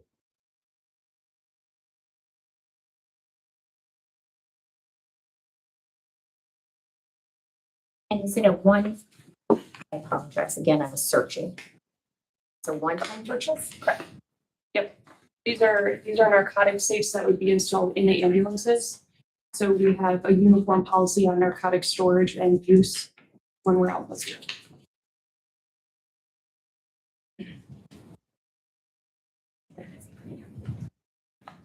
And I apologize. We've got a couple other notes too, possibly that we decided, maybe not to put it there because this one was so far over budget, then maybe just leave it in general, but we can talk about that later. I think that's a discussion to have because of the cash balance and how much your positions, your EMTs and your medics, is that if you're fully, like, are you fully staffed? Like, this is what we're gonna do? We weren't fully Or- staffed until yesterday. And some like go down to part-time and full-time due to family reasons. So currently we are only short one. We So have, we're only short one and one full-time. yeah, we just hired 4 full-timers. Get us back up to that fully staffed mark. And then yesterday this one employee decided to drop down to part-time. Well, it looked like there was gonna be cash burn this year. There hasn't been because of that flow. Fluctuation, yeah. And so that's why I was just curious.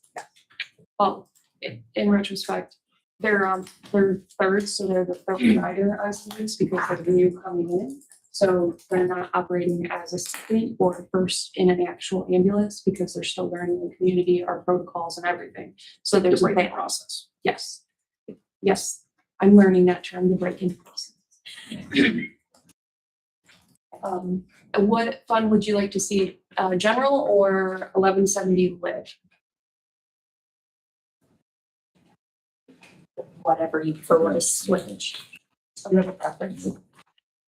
1170 from that event. 1170.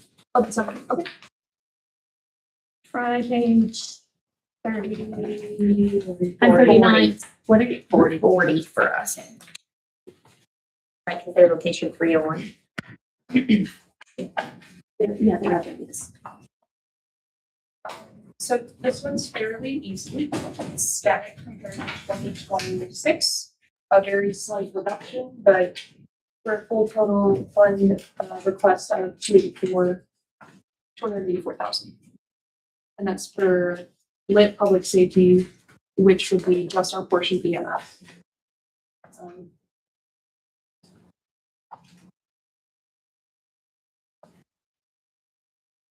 My tire rotation has been working well. That program. We're keeping it, yeah. We had some issues past walked with some tire blowing, but we got. Yeah. Is it just that it's early in the season? You hadn't expensed very much out of there. We literally just did. Yeah. So, we're looking at usually by fall time, that's where we do most of our tires. And right now we're sucking almost a full year out of front tires on our ambulances. So that will be used.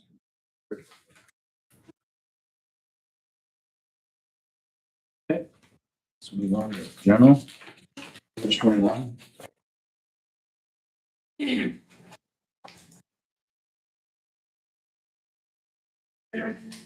So we started in 1,000, so the human capital area, we still have our medical director contracted at 30,000 a year. Administrator, it was set for 94,659 in 2026. I brought it down to 87. Assistant director is static at 84,000. Supervisors still static. Overtime, 252,000. And then part-time, 140,000. And one of the notes that I have on here is I was just in front of you to do that transfer to get that line item in the black, and then I did an additional appropriation for overtime as well. So these numbers are more accurately reflecting what we're currently doing when it comes to part-time expenditure and overtime. So I would hate to get into the same process of coming and having another additional request next year. So obviously that there is an increase when we talk about the part-time, but we have used our part-time staff and they do serve a very good role for us.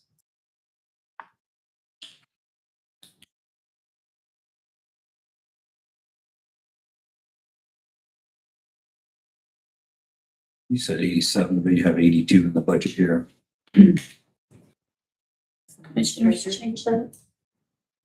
I'm sorry? Our paper says 82,000, you said 87.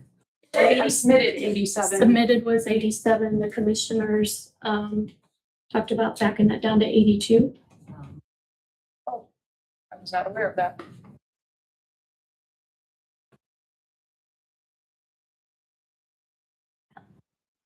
You don't remember, when did the third truck go on then? Third truck went on in 2024.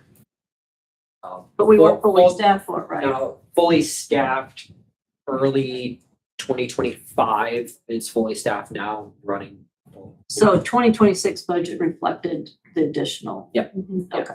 Our big thing this year for overtime was when we were short staffed. We had a couple of our part-timers who were really awesome, pick up a lot of extra time and awesome, really helped out. Going forward, you know, I hope that short time, the overtime will reduce for our part-timers. But we do have employees who have a high amount of vacation leave. They've been here, a considerable amount of years, so they are subject to taking that vacation. So you're gonna cover that time Yep. with the people you have. Yeah. And then again, I can say how cyclical things are with turnover. It's just region, nationally, people just continuously turn over. Good effort. They're just, with us being one of the higher services for pay in Northeast Indiana, our turnover is not as high as it could be, like other services in Southern Indiana. But they're still separated. We do have 3 or 4 that would leave at some time. Our part-timers pick that up and cover that, so. It's hard to spend the money to have that third person on and training, and then they don't stay very long, and then that's where you run into just this constant At times, yeah. cycle of spending money that you don't need to be And spending. that's the reason why with Alicia and I now, we're very, we try to find the right person. Someone that's gonna be very dedicated to our town, who's gonna stay, gonna put forth the effort. And who actually wants to be part of the team and doesn't want to just, they're there because they want the camaraderie, they want to be in Steuben County, and they want to be with people that are the tip of the spear. And from working with your staff, which we do a lot, you can tell you guys are doing a really good job with your personnel. I give Thank you you. kudos for that, whether it's on the side of the road or you see them there. Yes, Doing a great job. thank you. Can we move forward to the 2000s? Yes. So comparing to 2026, our current budget, I think we have a small increase in garage and operating supplies that I need. And that was it. And that was pretty marginal considering you have two stations that we fund with that line item.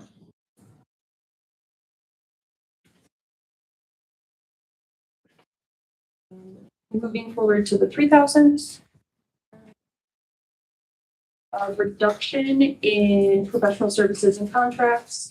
EMS MCO was able to kind of forecast that a little bit more accurately based on what they're doing. So I did reduce the budget for 30503 from 125.5 in 2026 down to 120,000. And then just marginal increases based on having two people for traveling to go to different things and potential reimbursement. Postage, I went up $150. And that was pretty much it. And then again, the machine equipment repair remodel for the Knox safes. And that was, and the Sapphire pumps as well. Medvault safes and the Sapphire pumps. So that's 24,944, and that was the new line item I requested, which is machine equipment repair remodel.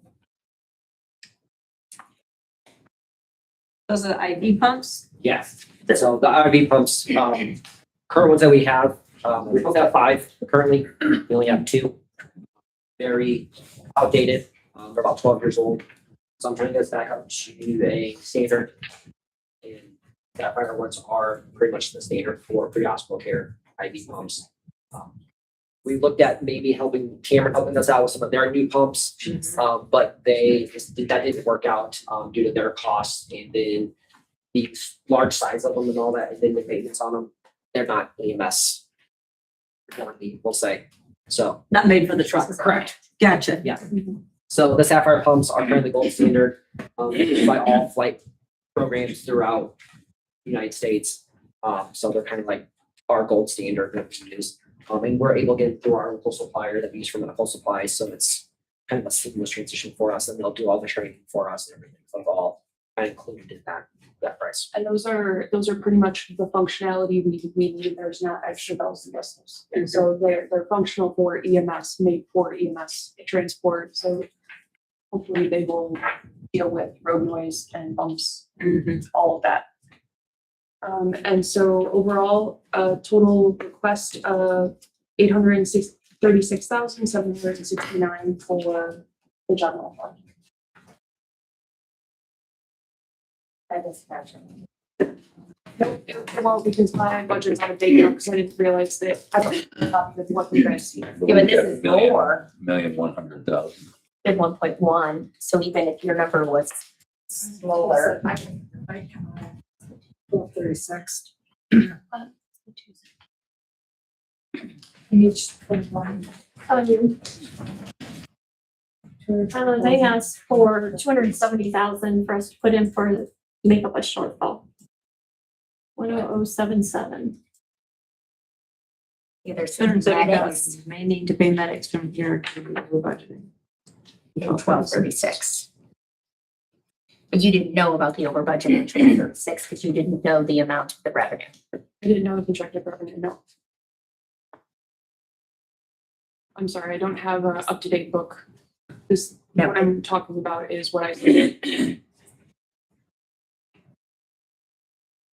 And unfortunately, it'll probably look even different by the time it's September. Yes, that We number I have for this requested is too. what you're looking at based on what has already changed in there.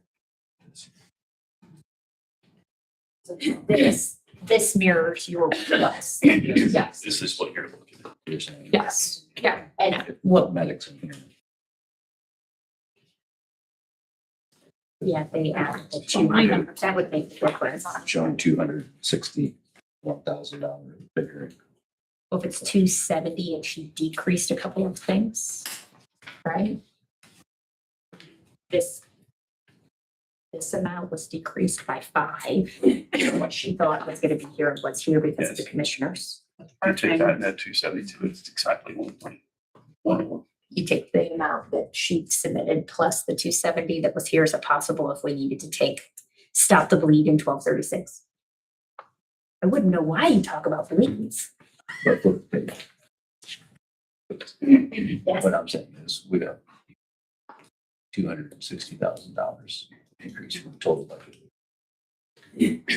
Correct, so it would be the 270, right? And Basically, the difference in wage. yeah, your overtime and your part-time have increases there.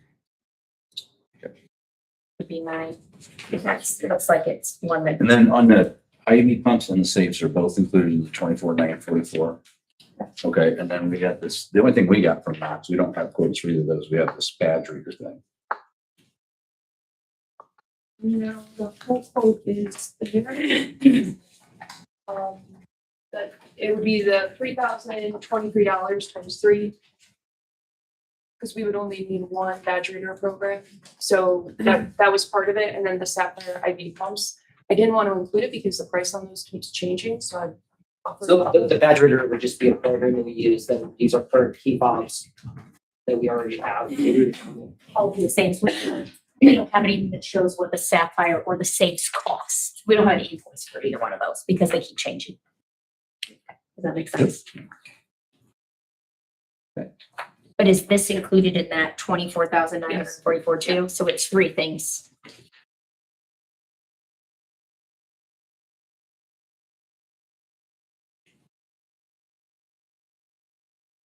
Are those for like on them in the ambulance? Yeah, Just so the- like when you get Yeah, something so out? So the narcotic vaults with the vent vaults will be hard mounted into the trucks. And then we'll store our narcotics there. So then every time a paramedic pulls narcotics out, you badge it. So one, it's kind of a federal standard for the FDA and DEA. It tracks it, so then I know, or at least knows you pulled it out. If there's a problem, then we can go back in and scan it, figure out. I think it's important that you keep track of your narcotics. Us holding our own license now. After it's the county and service, it's very, very important. Yeah, that is under federal law. Yeah, currently we just implemented scanners for our small scanner box, that just holds the key. But this actually holds the entire medication, everything secured at all times. And you can't break these, you can't break into them. I think that's a great thing. Yes.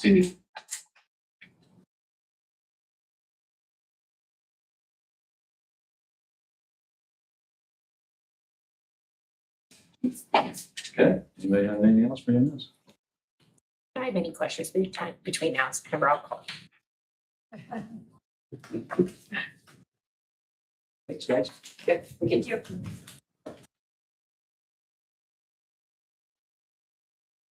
We have a plan director. Well, I didn't know what to do with it, so. I put him down there because it was in office, so I don't know. Will talked a little bit earlier this morning how those will be moving around. The only, like maybe speaking out of turn, but I believe the only things that would be changing is because we split the job descriptions, had a new WIS done, moved those to the WIS. There isn't in classifications and all of that. Other than that, the plan commission itself didn't talk about any changes. We also didn't talk about like normal. It's been kind of crazy without a. Shouldn't be any other changes to it. So it Other than should, that split, like I said, but money wise, we the already office approved that. expenses and those types of things with each of those. Wasn't it like a $5,000 increase overall, Sorry? splitting 2 positions? The building, chief building inspector, yeah, the WIS study took it up about $5,000 in the cost, right? It ended up being a little bit more than they originally thought because the plan directors came back higher than anticipated. 6,500 or something. Building director.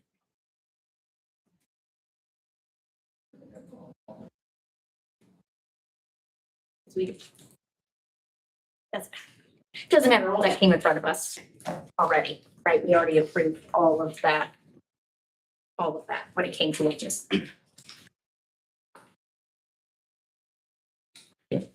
Danny? Do you want? Okay. When I submitted the budgets, I didn't increase anything except in the 1189, 14,100 part-time. I did increase that. Everything else is the same. The part-time fund from 15,000 to 20,000, because that comes out of the RPF, 1189, 14,100. And change the rate per hour for out of that part-time from up to $30 an hour. The reason being I'm gonna be retiring. Yeah. So I'll come back part-time. And I did the exact same thing. This is for your guys' time. When I reported the first term, I had Mary Jane Sanders. I hired her part-time. Ruthie remembers her. Wow. She had the experience, yeah. And Liza, not Lila Sellers as well. I hired them more money because of their experience. If somebody's gone or whatever, they could take over. So that's the only thing. And like I said, it does not come out of county general. It comes straight out of the RPF, the 1189, 14,100. Current. 19. I have a person right now that retired from DeKalb County Recorder's Office. So she doesn't know the admin part. Now Linda would be the same way when she retires in a few years. She will do the same thing. So I'm encompassing her experience, my experience. You've got, oh my gosh, 60 years experience between the two of us. But it doesn't affect county general at all. Now, if I have a part-time person, like the other ones that come in, it'll be 19. What I never looked at, can I ask, why does your line item have an outstanding investment amount when we're looking at your balances? The 260, Yeah. I invested that with the treasurer. I have taken so much money, so much money that I have that I can easily pay anything, books, plat cabinets, whatever. I take $25,000 a year or whatever it may happen to be that I can easily. Comfortably feel like. Yes, right. And last year I did 25. I might do another 25. It's an investment with what Leanne looks for the right rate at whatever thing. And if something would ever happen, like we lost a horrible disaster comes by, I've got that money as a backup to refund, redo the office if something, God forbid, would ever happen. And that's what that's for. So if we were looking at it, is your cash balance include that or not include? Yes. It does. When I balance at the first of every month, yes, when I get the reports from the auditor's office, that is inclusive with that. So that the 264 is an investment. Right now it's like 383 to between 380 and 400,000 that I can write, which I use different things, yes. Between payroll and things for the office. No, and does your interest come back to you into this fund? I'm sorry, this is just me being curious. No, I get, as a matter of fact, in December, Leanne, I will get a thing from, I think she changed it this year. It was Farmers State Bank. I think it's Farmers and Merchants. I think she picked, I'm not real sure which bank, but I will get the interest included in a check and then reinvest it again with another, if I wanted to add another 25, whatever I feel is comfortable that I can invest. It's more money and. No, especially because that's not in general, so the interest in the new. No, it does not go to general. I didn't know that interest, everything else, we spend it, it goes to general, so I just didn't know. I was curious. The only thing I was, the recorder and chief deputy salary, that's it. No, this is funded through when you take the $25 every time something is recorded. Your perpetuation fund. Part of it, like $5 goes to the surveyor, means everything, it's divvied up. And part, yes, goes into, What else? some of it goes into general, some of it goes into perpetuation. What else source of income is that fund have? How is it funded? We've got, of course, all your recordings, copy fees, yes. It's $1 a copy. The recording fees, mortgages are $55, $25 for other miscellaneous UCCs. That all, because it gets split up with state mortgages, the surveyors. Yeah, it all gets divvied up in the auditor's office does that. I'm not sure exactly how much exactly, because I do know the surveyor and the mortgage state is like $250 per document that's reported. I'm guessing it's pretty close. And everything else is divvied up between the general fund and the perpetuation fund. Because that's what the case. It's not really in statute that funded. No, correct. That's just me trying, I'm learning, I've learned our major funds now, and so learning the other funds is interesting. That investment is, I hate to say this, a doomsday. It's always just in case something would happen. It's like DeKalb, what happened to DeKalb? If I would have had that, if they would have had that investment like we have, it would have taken care of quite a bit. A lot of stuff was damaged. Thanks, Dina. Okay, thank you. What's it on? Well, there's the umbrellas. Is it raining? Started to. We're thinking of taking a break to get our. It's good, it's gonna be a lot. Might be too bad to give them a problem to go back. You guys are ahead of schedule. We don't have magistrates. If you want to go now, Yeah, sure. what's your budget? Yeah, the storm really hits, right? Yeah. Tell me what you think we are, please.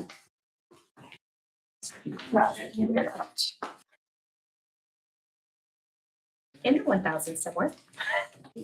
Thanks. Appreciate that. I don't know what that was.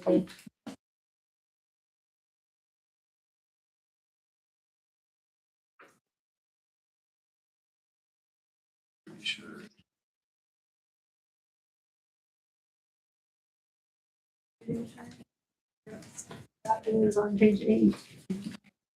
009.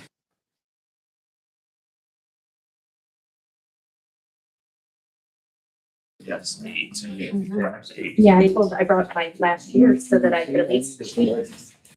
Where I could cheat and have the. I don't need it today, but. Good. You have any supporting documentation for us, or we just gonna go through the budget? I'm gonna make this pretty easy today, hopefully. Yeah, I know you guys have probably had a long day already. So as you guys are aware, this is the last time I'll get to chat with you, at least in this capacity. Tracy Quinn is gonna be taking over the prosecutor's office in January. So this is, hopefully an easy one for you. We always try to be frugal as we possibly can, not ask for stuff when we don't need it. That way, when we really need something, we can hopefully get you guys' attention and hopefully get what we need.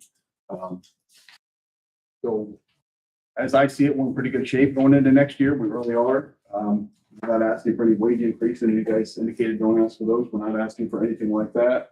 We also had, in last year's budget, I believe, $30,000 in part-time funds that we had asked for out of 09. We're not asking for that this year. The only thing we are asking for as it relates to part-time is that $35,000 be appropriated from a pretrial diversion fund, just in the off chance that we need to hire somebody part-time. I do know that there is a possibility, it's been discussed, that we could have to start running our own criminal histories. Dispatch currently does all that for us. You guys have probably already heard a little bit about that earlier today. So that's part of our rationale for wanting to appropriate a little bit of money there, just to make sure that if we need it, it's there and available for us to use. So really, that's kind of the only thing there. Other than that, I don't think there are really any increases from last year's budget. So we're trying to be, like I said, as frugal and lean as we possibly can to get stewards of the money. But that's really about it.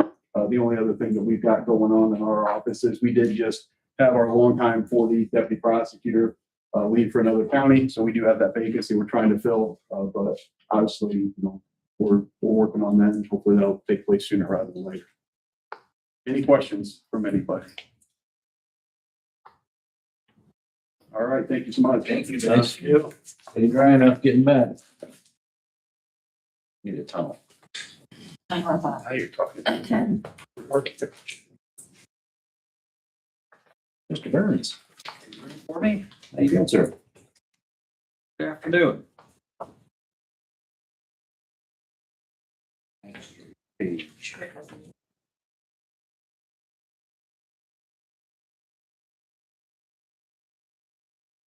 601. Explain it to you.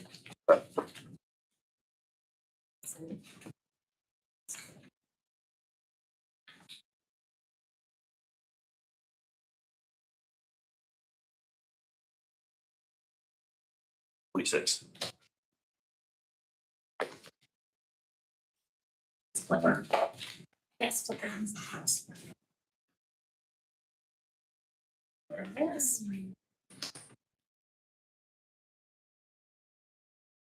What do you have for us, sir? Well, not a lot of changes. I think you probably heard about the FTR software. We're requesting 4,000 as our share for that.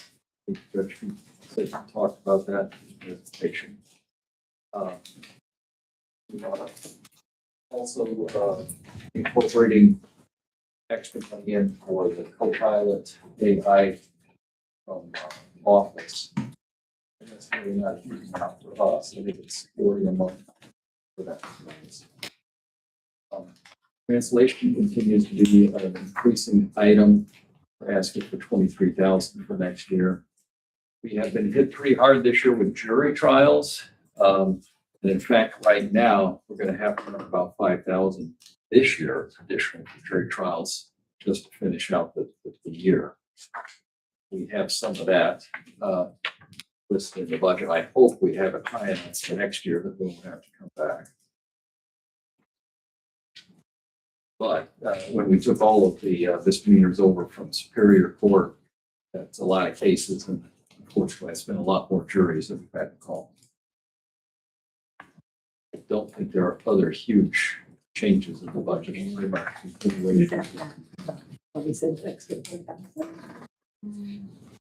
So my only question is the maintenance is for the FTR, which is FTR. our recording software. Oh, yes, no. So when we record court proceeding, it goes on to a cloud, and they have new services, and they have a primitive translator that will do the basic typing of the transcript for the court reporters. I know Marion County has the state of the art that does real ready transcripts, but that's not available. Like something special from them.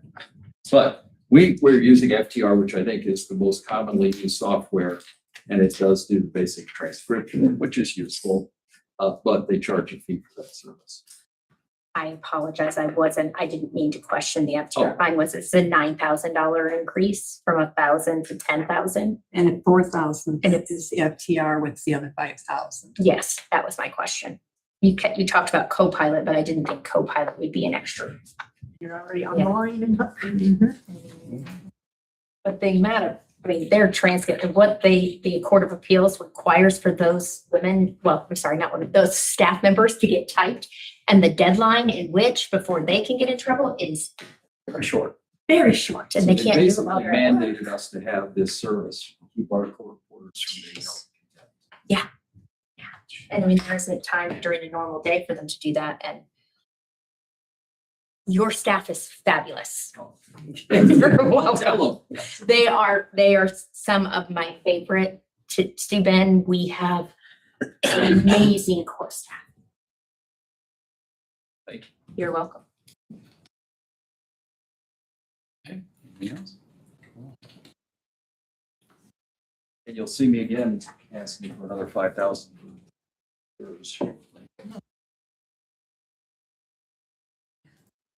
Thanks, Jim. All right, thank you. Thank you.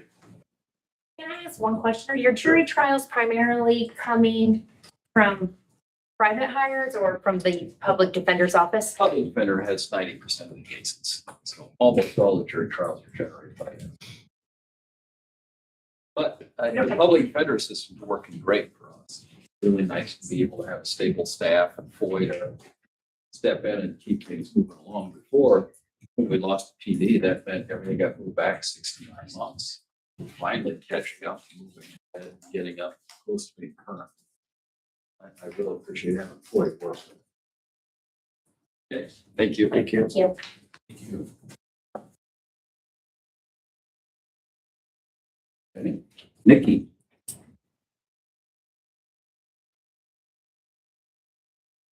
And she's in the commissioner's budget. Yeah. See what it's saying. Give us a second. Anybody early, just in case, on the off chance I can. I just enjoyed hearing everybody else's presentations. They did ask me to everyone. Good afternoon. We have some.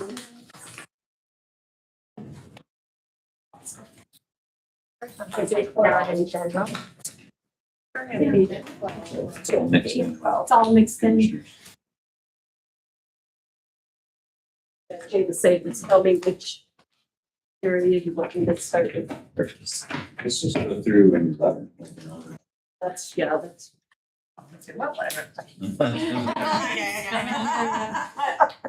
Need it.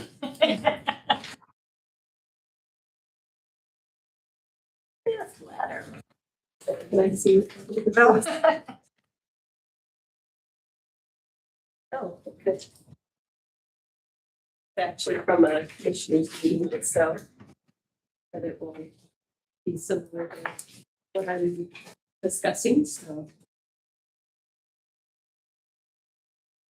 And just a kind of clarification, if I could, about FPR, so you have a better understanding of the court recording system and why it's more. The FTR transcription, cloud transcription was added. Actually, when I came on board, they added that, and that's worked really well for them. This past year, we had never been, we'd never had a maintenance agreement with New Era, which they are the company that maintains our recording system for us. FTR stands for the record, it's the brand name, it's a software. And we were starting to get charged every time they come on site. As you remember with the Judicial Center, when it was built, while it was all being installed with the new software, it was part of that. And they were here every day. And then I started receiving bills. And I'm like, what is this? And they're like, well, we're done with the installation. Now, every time we come on site, you get a bill. And some of the bills were rather large. And I said, well, don't we have a maintenance agreement? We've never had one in the past. And so this past year, I funded the maintenance agreement. And then I asked the courts, I went and talked to the judges and asked, would they be able to share some of that maintenance agreement? So I'm paying a portion of it, which covers the software and all of the equipment rooms that we have in the building, in the Judicial Center. And then the courts are each covering their portion of their recording equipment. So because of that, it enables us to call at any time and say, we need somebody on site, or we need somebody talk through a problem on the phone. We don't get charged for it. Morning, we got a call that their assisted hearing was not working in one of the courtrooms. Got on the phone, they called us back. We fixed it, found another issue. They're coming on site. And none of that cost us anything, whereas last year I was writing checks, the money I didn't really have. So that's why you see the increase for them. So I wanted to explain that a little bit from a technology side, so you understand what it's for. So from my past experience, it's always a good idea. To me, it's an essential function. If they can't function and it's 24-hour support, that they'll come on site and help us, and they will come once a year and check everything. That's huge. Make sure we're where we need to be. So anyway. Yeah, when technology shuts down, that whole building shuts down. Exactly. And it's already paid for itself in the amount of times we've called and had things fine-tuned. All right. The letter you have is actually from a request I made to the commissioners to have one of my positions reassessed in our department. Since I've been here, I've been kind of reevaluating and reassessing our department, how it works. And I think I finally hit on what can work for our department. And it's basically requesting that it be reevaluated. And I was approved by the commissioners to have this reevaluated. They've sent it back, and now I'm in the position of waiting for it to go to the personnel committee. And then, of course, to the council. So what I asked for was that the IT operations person that I currently have, they have stepped in and gone way and above what I initially had asked them to do, and it actually saved us a lot of money. In fact, they helped us, I don't know if you recall, last year I said we were having issues with our managed service provider that helps us with our network. We continue to have issues, some of them quite expensive. If my staff member hadn't stepped in and come up with a solution, in one instance saved us $20,000 by us, I mean the county. So it allowed us to move forward then with offboarding from the managed service provider. We are still in the middle of that. It's we've worked with them for 15 years. They are very entrenched in our network. There are a lot of issues that they've left behind. I'm working through that. But by having my this IT operations person take that on, basically we are paying anywhere from $10,000 to $12,000 a month to have access to computer engineers. And we were lucky to get access to them. And so now I feel like we've hired somebody internally. Doesn't cost as much.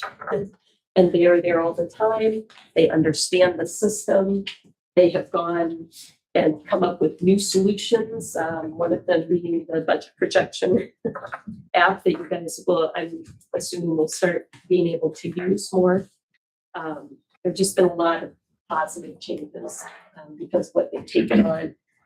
The other ask that I was requesting, I'm the only on-call person. I don't mind it. I get calls at 2 or 3 in the morning from dispatchers or whoever. There's an access issue in the network, but I can't maintain that for several years. So what I was asking for is if this position will be able to take on part of the on-call responsibility with me. And to be honest, a lot of the issues that come up that are related to the network, I end up texting them anyway or calling them anyway because it's in their area of expertise with the hardware and software in the network. So that was the other reasoning. The other thing is that their skill set and the things that are being asked of that position aren't replicated in my staff. There's nobody else on the staff that is doing what they are doing. The analogy I use, I'm sure all of you have been working in business for a long time. There are certain positions in your business that you could hire just about anyone, and within a few months or so, you could get them trained up to do what they need to do. This position is not that. It needs to be somebody that's really highly, say, specialized, but even within 6 months to a year, you wouldn't be able to just pull anybody off the street and get them trained up. It has to be someone that's had the schooling and background and experience. So that's what I'm considering when I'm looking at this. So that is something that I've asked. I've also asked for them to be exempt because I could ask for overtime, but because of the nature of our job, a lot of our upgrades have to be done nights and weekends when there are not people here using the network. So we talked about it at length. I have one person that is staying, doing comp time or overtime. But this position, we're asking for it to be exempt so that when there's something that needs to be done, we can get it done and still have them be here when they need to be here during the work hours. So basically what I'm looking for, I think on the last page of the letter, it talks about as we're moving away from the managed service provider and moving towards in-house, that I get a lot more predictable budget numbers every year because of that. And they have a lot more ability for us to decrease our costs. That's the key phrase there, right? Over time. Right now, we're right in the middle of making those changes. So we're still as we offboard from the MSP, where we're paying a high amount of money. We're just in that moment of hopefully next year, we'll see either we'll be able to maintain what we're spending or decrease it. That's my hope. The problem is technology costs have just skyrocketed. But because I'm offboarding from the managed service provider, I'm now able to diversify my vendors. And I'm already getting really significant cost savings because of it. So that's the net result is stability. And I think you'll see that in the numbers that I asked for this year are not highly increased. It seems like every year they were bumping up 10, 12% every year. So now I'm trying to get that down to what I feel like is more reasonable. Do you have any questions about that? Sorry for the long-winded. I think about this for hours. Right, I can say this. I love listening to your vision for that department and the time and the effort you put in. Most of the time we talk over my head. But it makes sense what you're doing. And I know even in private business with the cost of, software, you can't control that. It is what it is. Yeah. And we obviously made a commitment to software. And well, I'm hoping that, I think this is a lot of IT directors, we have to get more creative in how we save our money. For instance, for us, we were really blessed last year that I spent most of my money last year on the computers and monitors and things that I had to buy for our Windows 11 upgrade project. So I'm not having to spend a lot of that this year while the prices are so high. So that was a good thing. I didn't know that was coming around the corner, but that worked out well for all of us. But yeah, we're trying to not be locked into one provider. Oh, that's been the biggest save. Yes, I see it in every thing every software package and thing that I'm looking at.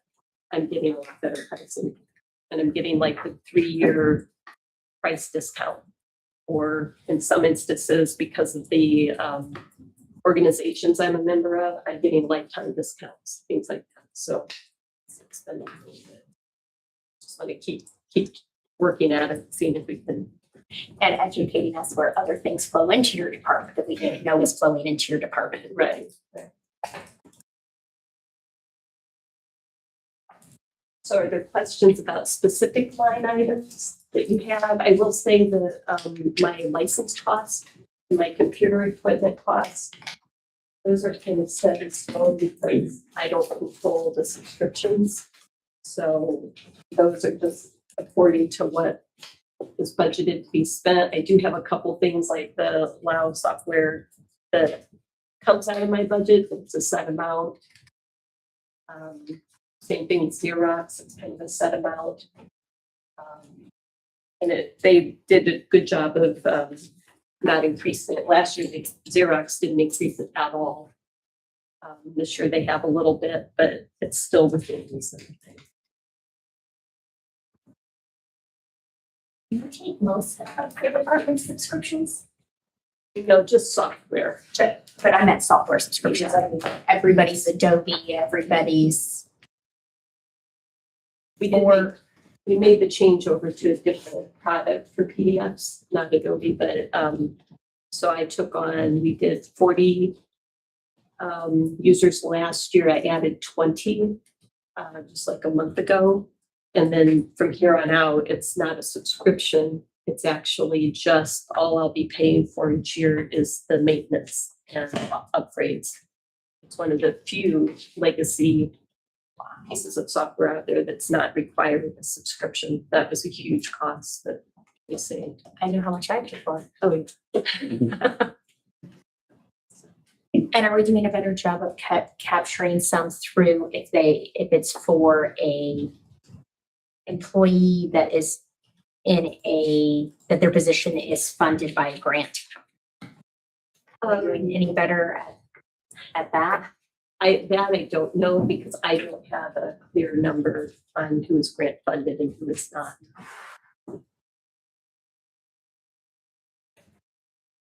One thing I did want to add, if you had any questions about those, I want to talk about my part-time line. That is been great this year. In lieu of my asking for a full-time person, I would like to keep the part-time line as is. And what I've done instead is utilize interns from tribal universities. And from the high school, I also have an intern. He's leaving today. This is his last day. He's been incredible. But through the summer, if I decide to keep the high school intern on, I do pay them through the summer. So that's what my part-time line is being used for right now. I don't have a full year of knowledge to know how much I'm going to use it. I will at the end of December. But that's still, I didn't start using it until May or June. I could ask the auditor's office when I actually started using that line. So I don't really have a good measure yet of what a full year looks like out of that. But if there is a need or a desire to pull that amount for my the new position, the amount that we need to with that line, there's a possibility there. I just don't know where I'll be at because what I'm finding is I can do more with my interns, and that is the other responsibility of the IT operations person is that they mentor and train the interns. So I'm having them take that on. And so if I run out of money in my part-time line, then I tell my interns I'm done with their semester of time. So it gives us as a county more flexibility. And it gives me the staffing that I need because I can have a certain number of people who are new to the job, new to IT. I can teach them the things. They've been doing a phenomenal job. Some of the email project we're doing, printers, we train the interns, we tell them the process, they go out and do it. And I will say everybody's been a trooper. All the other employees have been very kind to them and I think it's worked out really well to do that instead of having another full-time person because there might be some time when they wouldn't be as busy. But the interns being there part-time, I can pretty much keep them busy all the time at a much better rate of return. What do you pay your college and what do you pay your high schoolers per hour? Based on their experience. But this summer I paid my high school intern 17. And I'm keeping in mind what they can get out, like at Starbucks or, any of the retail places. I have a young person at home. That's how I know some of these things. But I think what I am asking them to do, that's fair. And I will say because of their experience. If I had somebody who maybe didn't have as much experience, I'd start them out at a lower amount. My trying interns, I'm paying 18 an hour. And they're working 28, 30. In 2 weeks, my Chinese university students will be down to about 10 to 14 hours a week. So a lot less. I'm being here like 3 days a week instead of full time like they are in the summer. They're my project guys for the summer. That's the goal. Is to, during the year, get some things ready and then in the summer, let them hit the projects. So I'm liking the strategy here. For me, it gives me a team of 4 instead of 2 during the year to work with. That's working out really well. Good job, Nikki. Thank you. Sorry for being long. Nice to hear from you. Good info. Okay, Nikki, okay, get into that. You just take it? Yes. Thank you. Maybe I did reset her password last time. Oh, so we go to do it? Yeah, did you leave it in there? Real quick, before anybody get in there, let's double check our calendars. Yeah, we got minutes coming around now. We're done with lunch break. And I don't think I had anything else to sign, except for the resolution, and I think I had that back, so. Some of you might be on a back page, so you'll have to just go see your signature for that. I couldn't get into the lab. Oh, okay. I will go on. My only question is, you think by the time we do budgets, I still had to jump on my own hotspot to be able to run the software. We're gonna work through that, getting it to the computer. That's the issue, is this is a closed home network, so when you're at home, it should work. Yeah, the moment I took Well, it and I and asked them not to touch it today. I just like, just don't mess with it. Unless you're in connection, but today. So on 8/17, this coming Monday, we have AIC training on Monday. I've got that on Tuesday. Tuesday, the 18th. I have it on Tuesday too. We have it on both days, so we must have been- You got it at 11 a.m. on Tuesday night? 11 a.m. on Tuesday. Tuesday, the 18th, yeah. Or immediately following the commissioners, it's following the commissioners. Oh, I know, that must AIC thing I put in, I'm sorry, that's the training you can do with must. With their JMPC officers and every Monday training. Yeah, they're doing the open house or Yeah. whatever. So 18th, 11 a.m.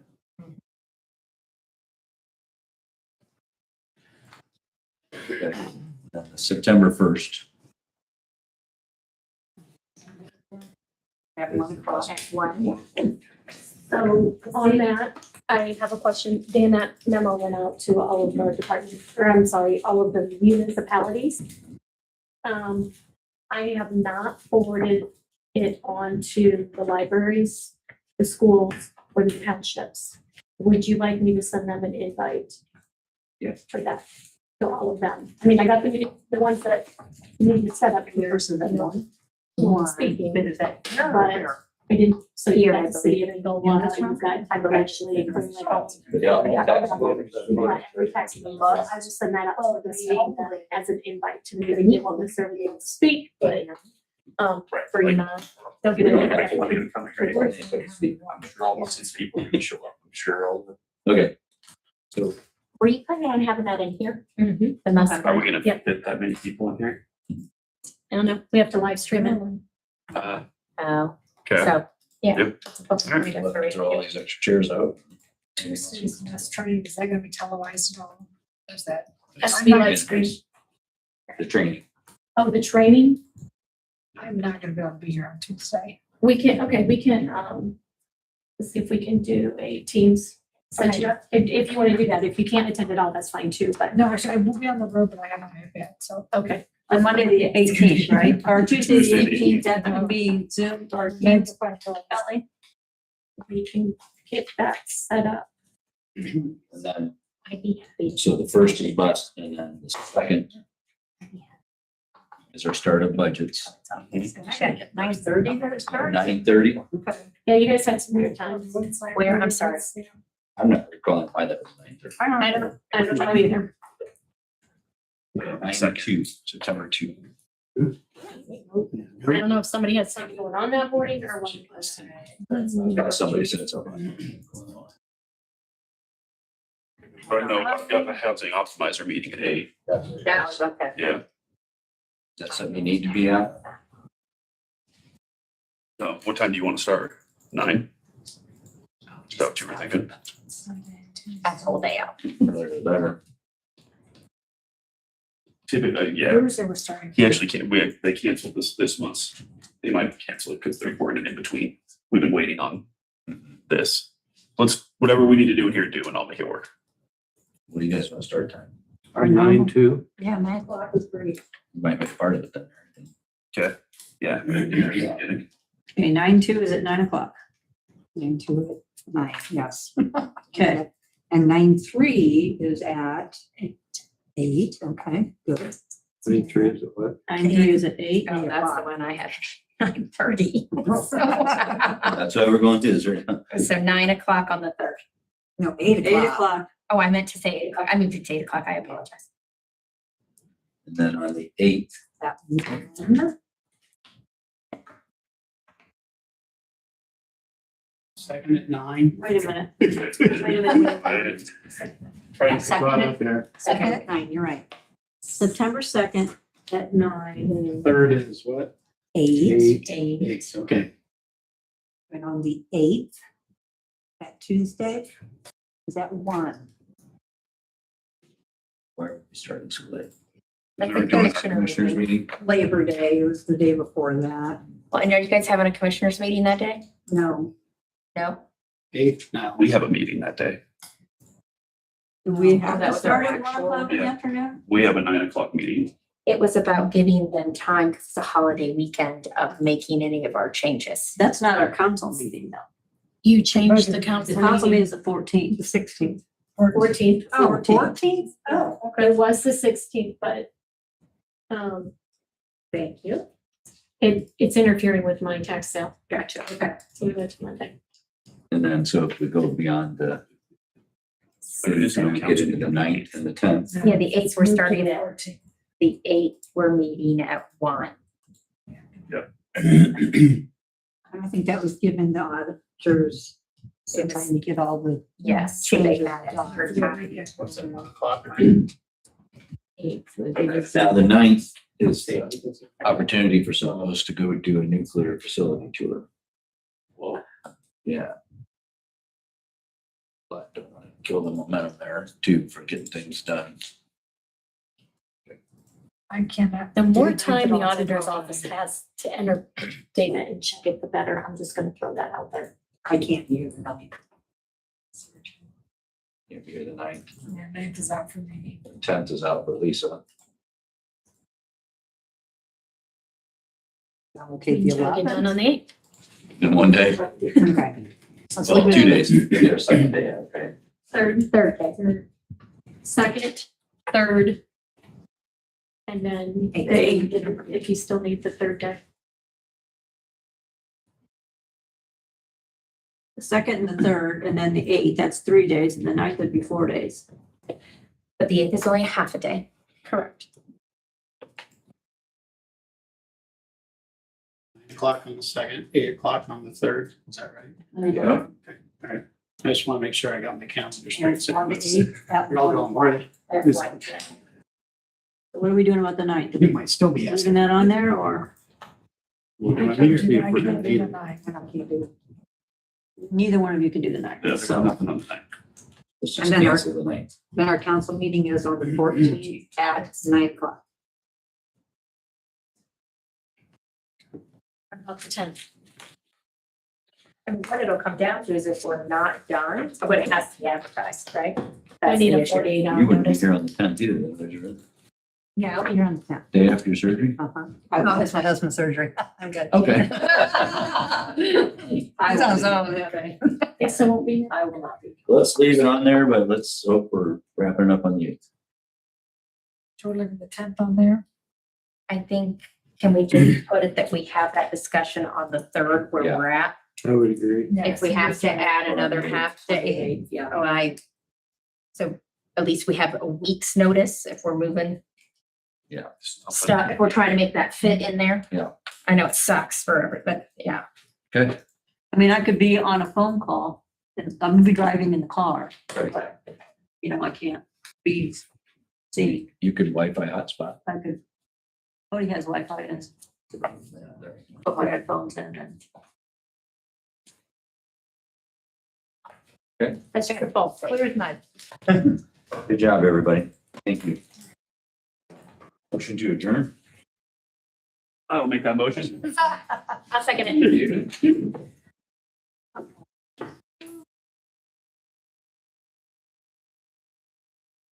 I haven't seen some of them.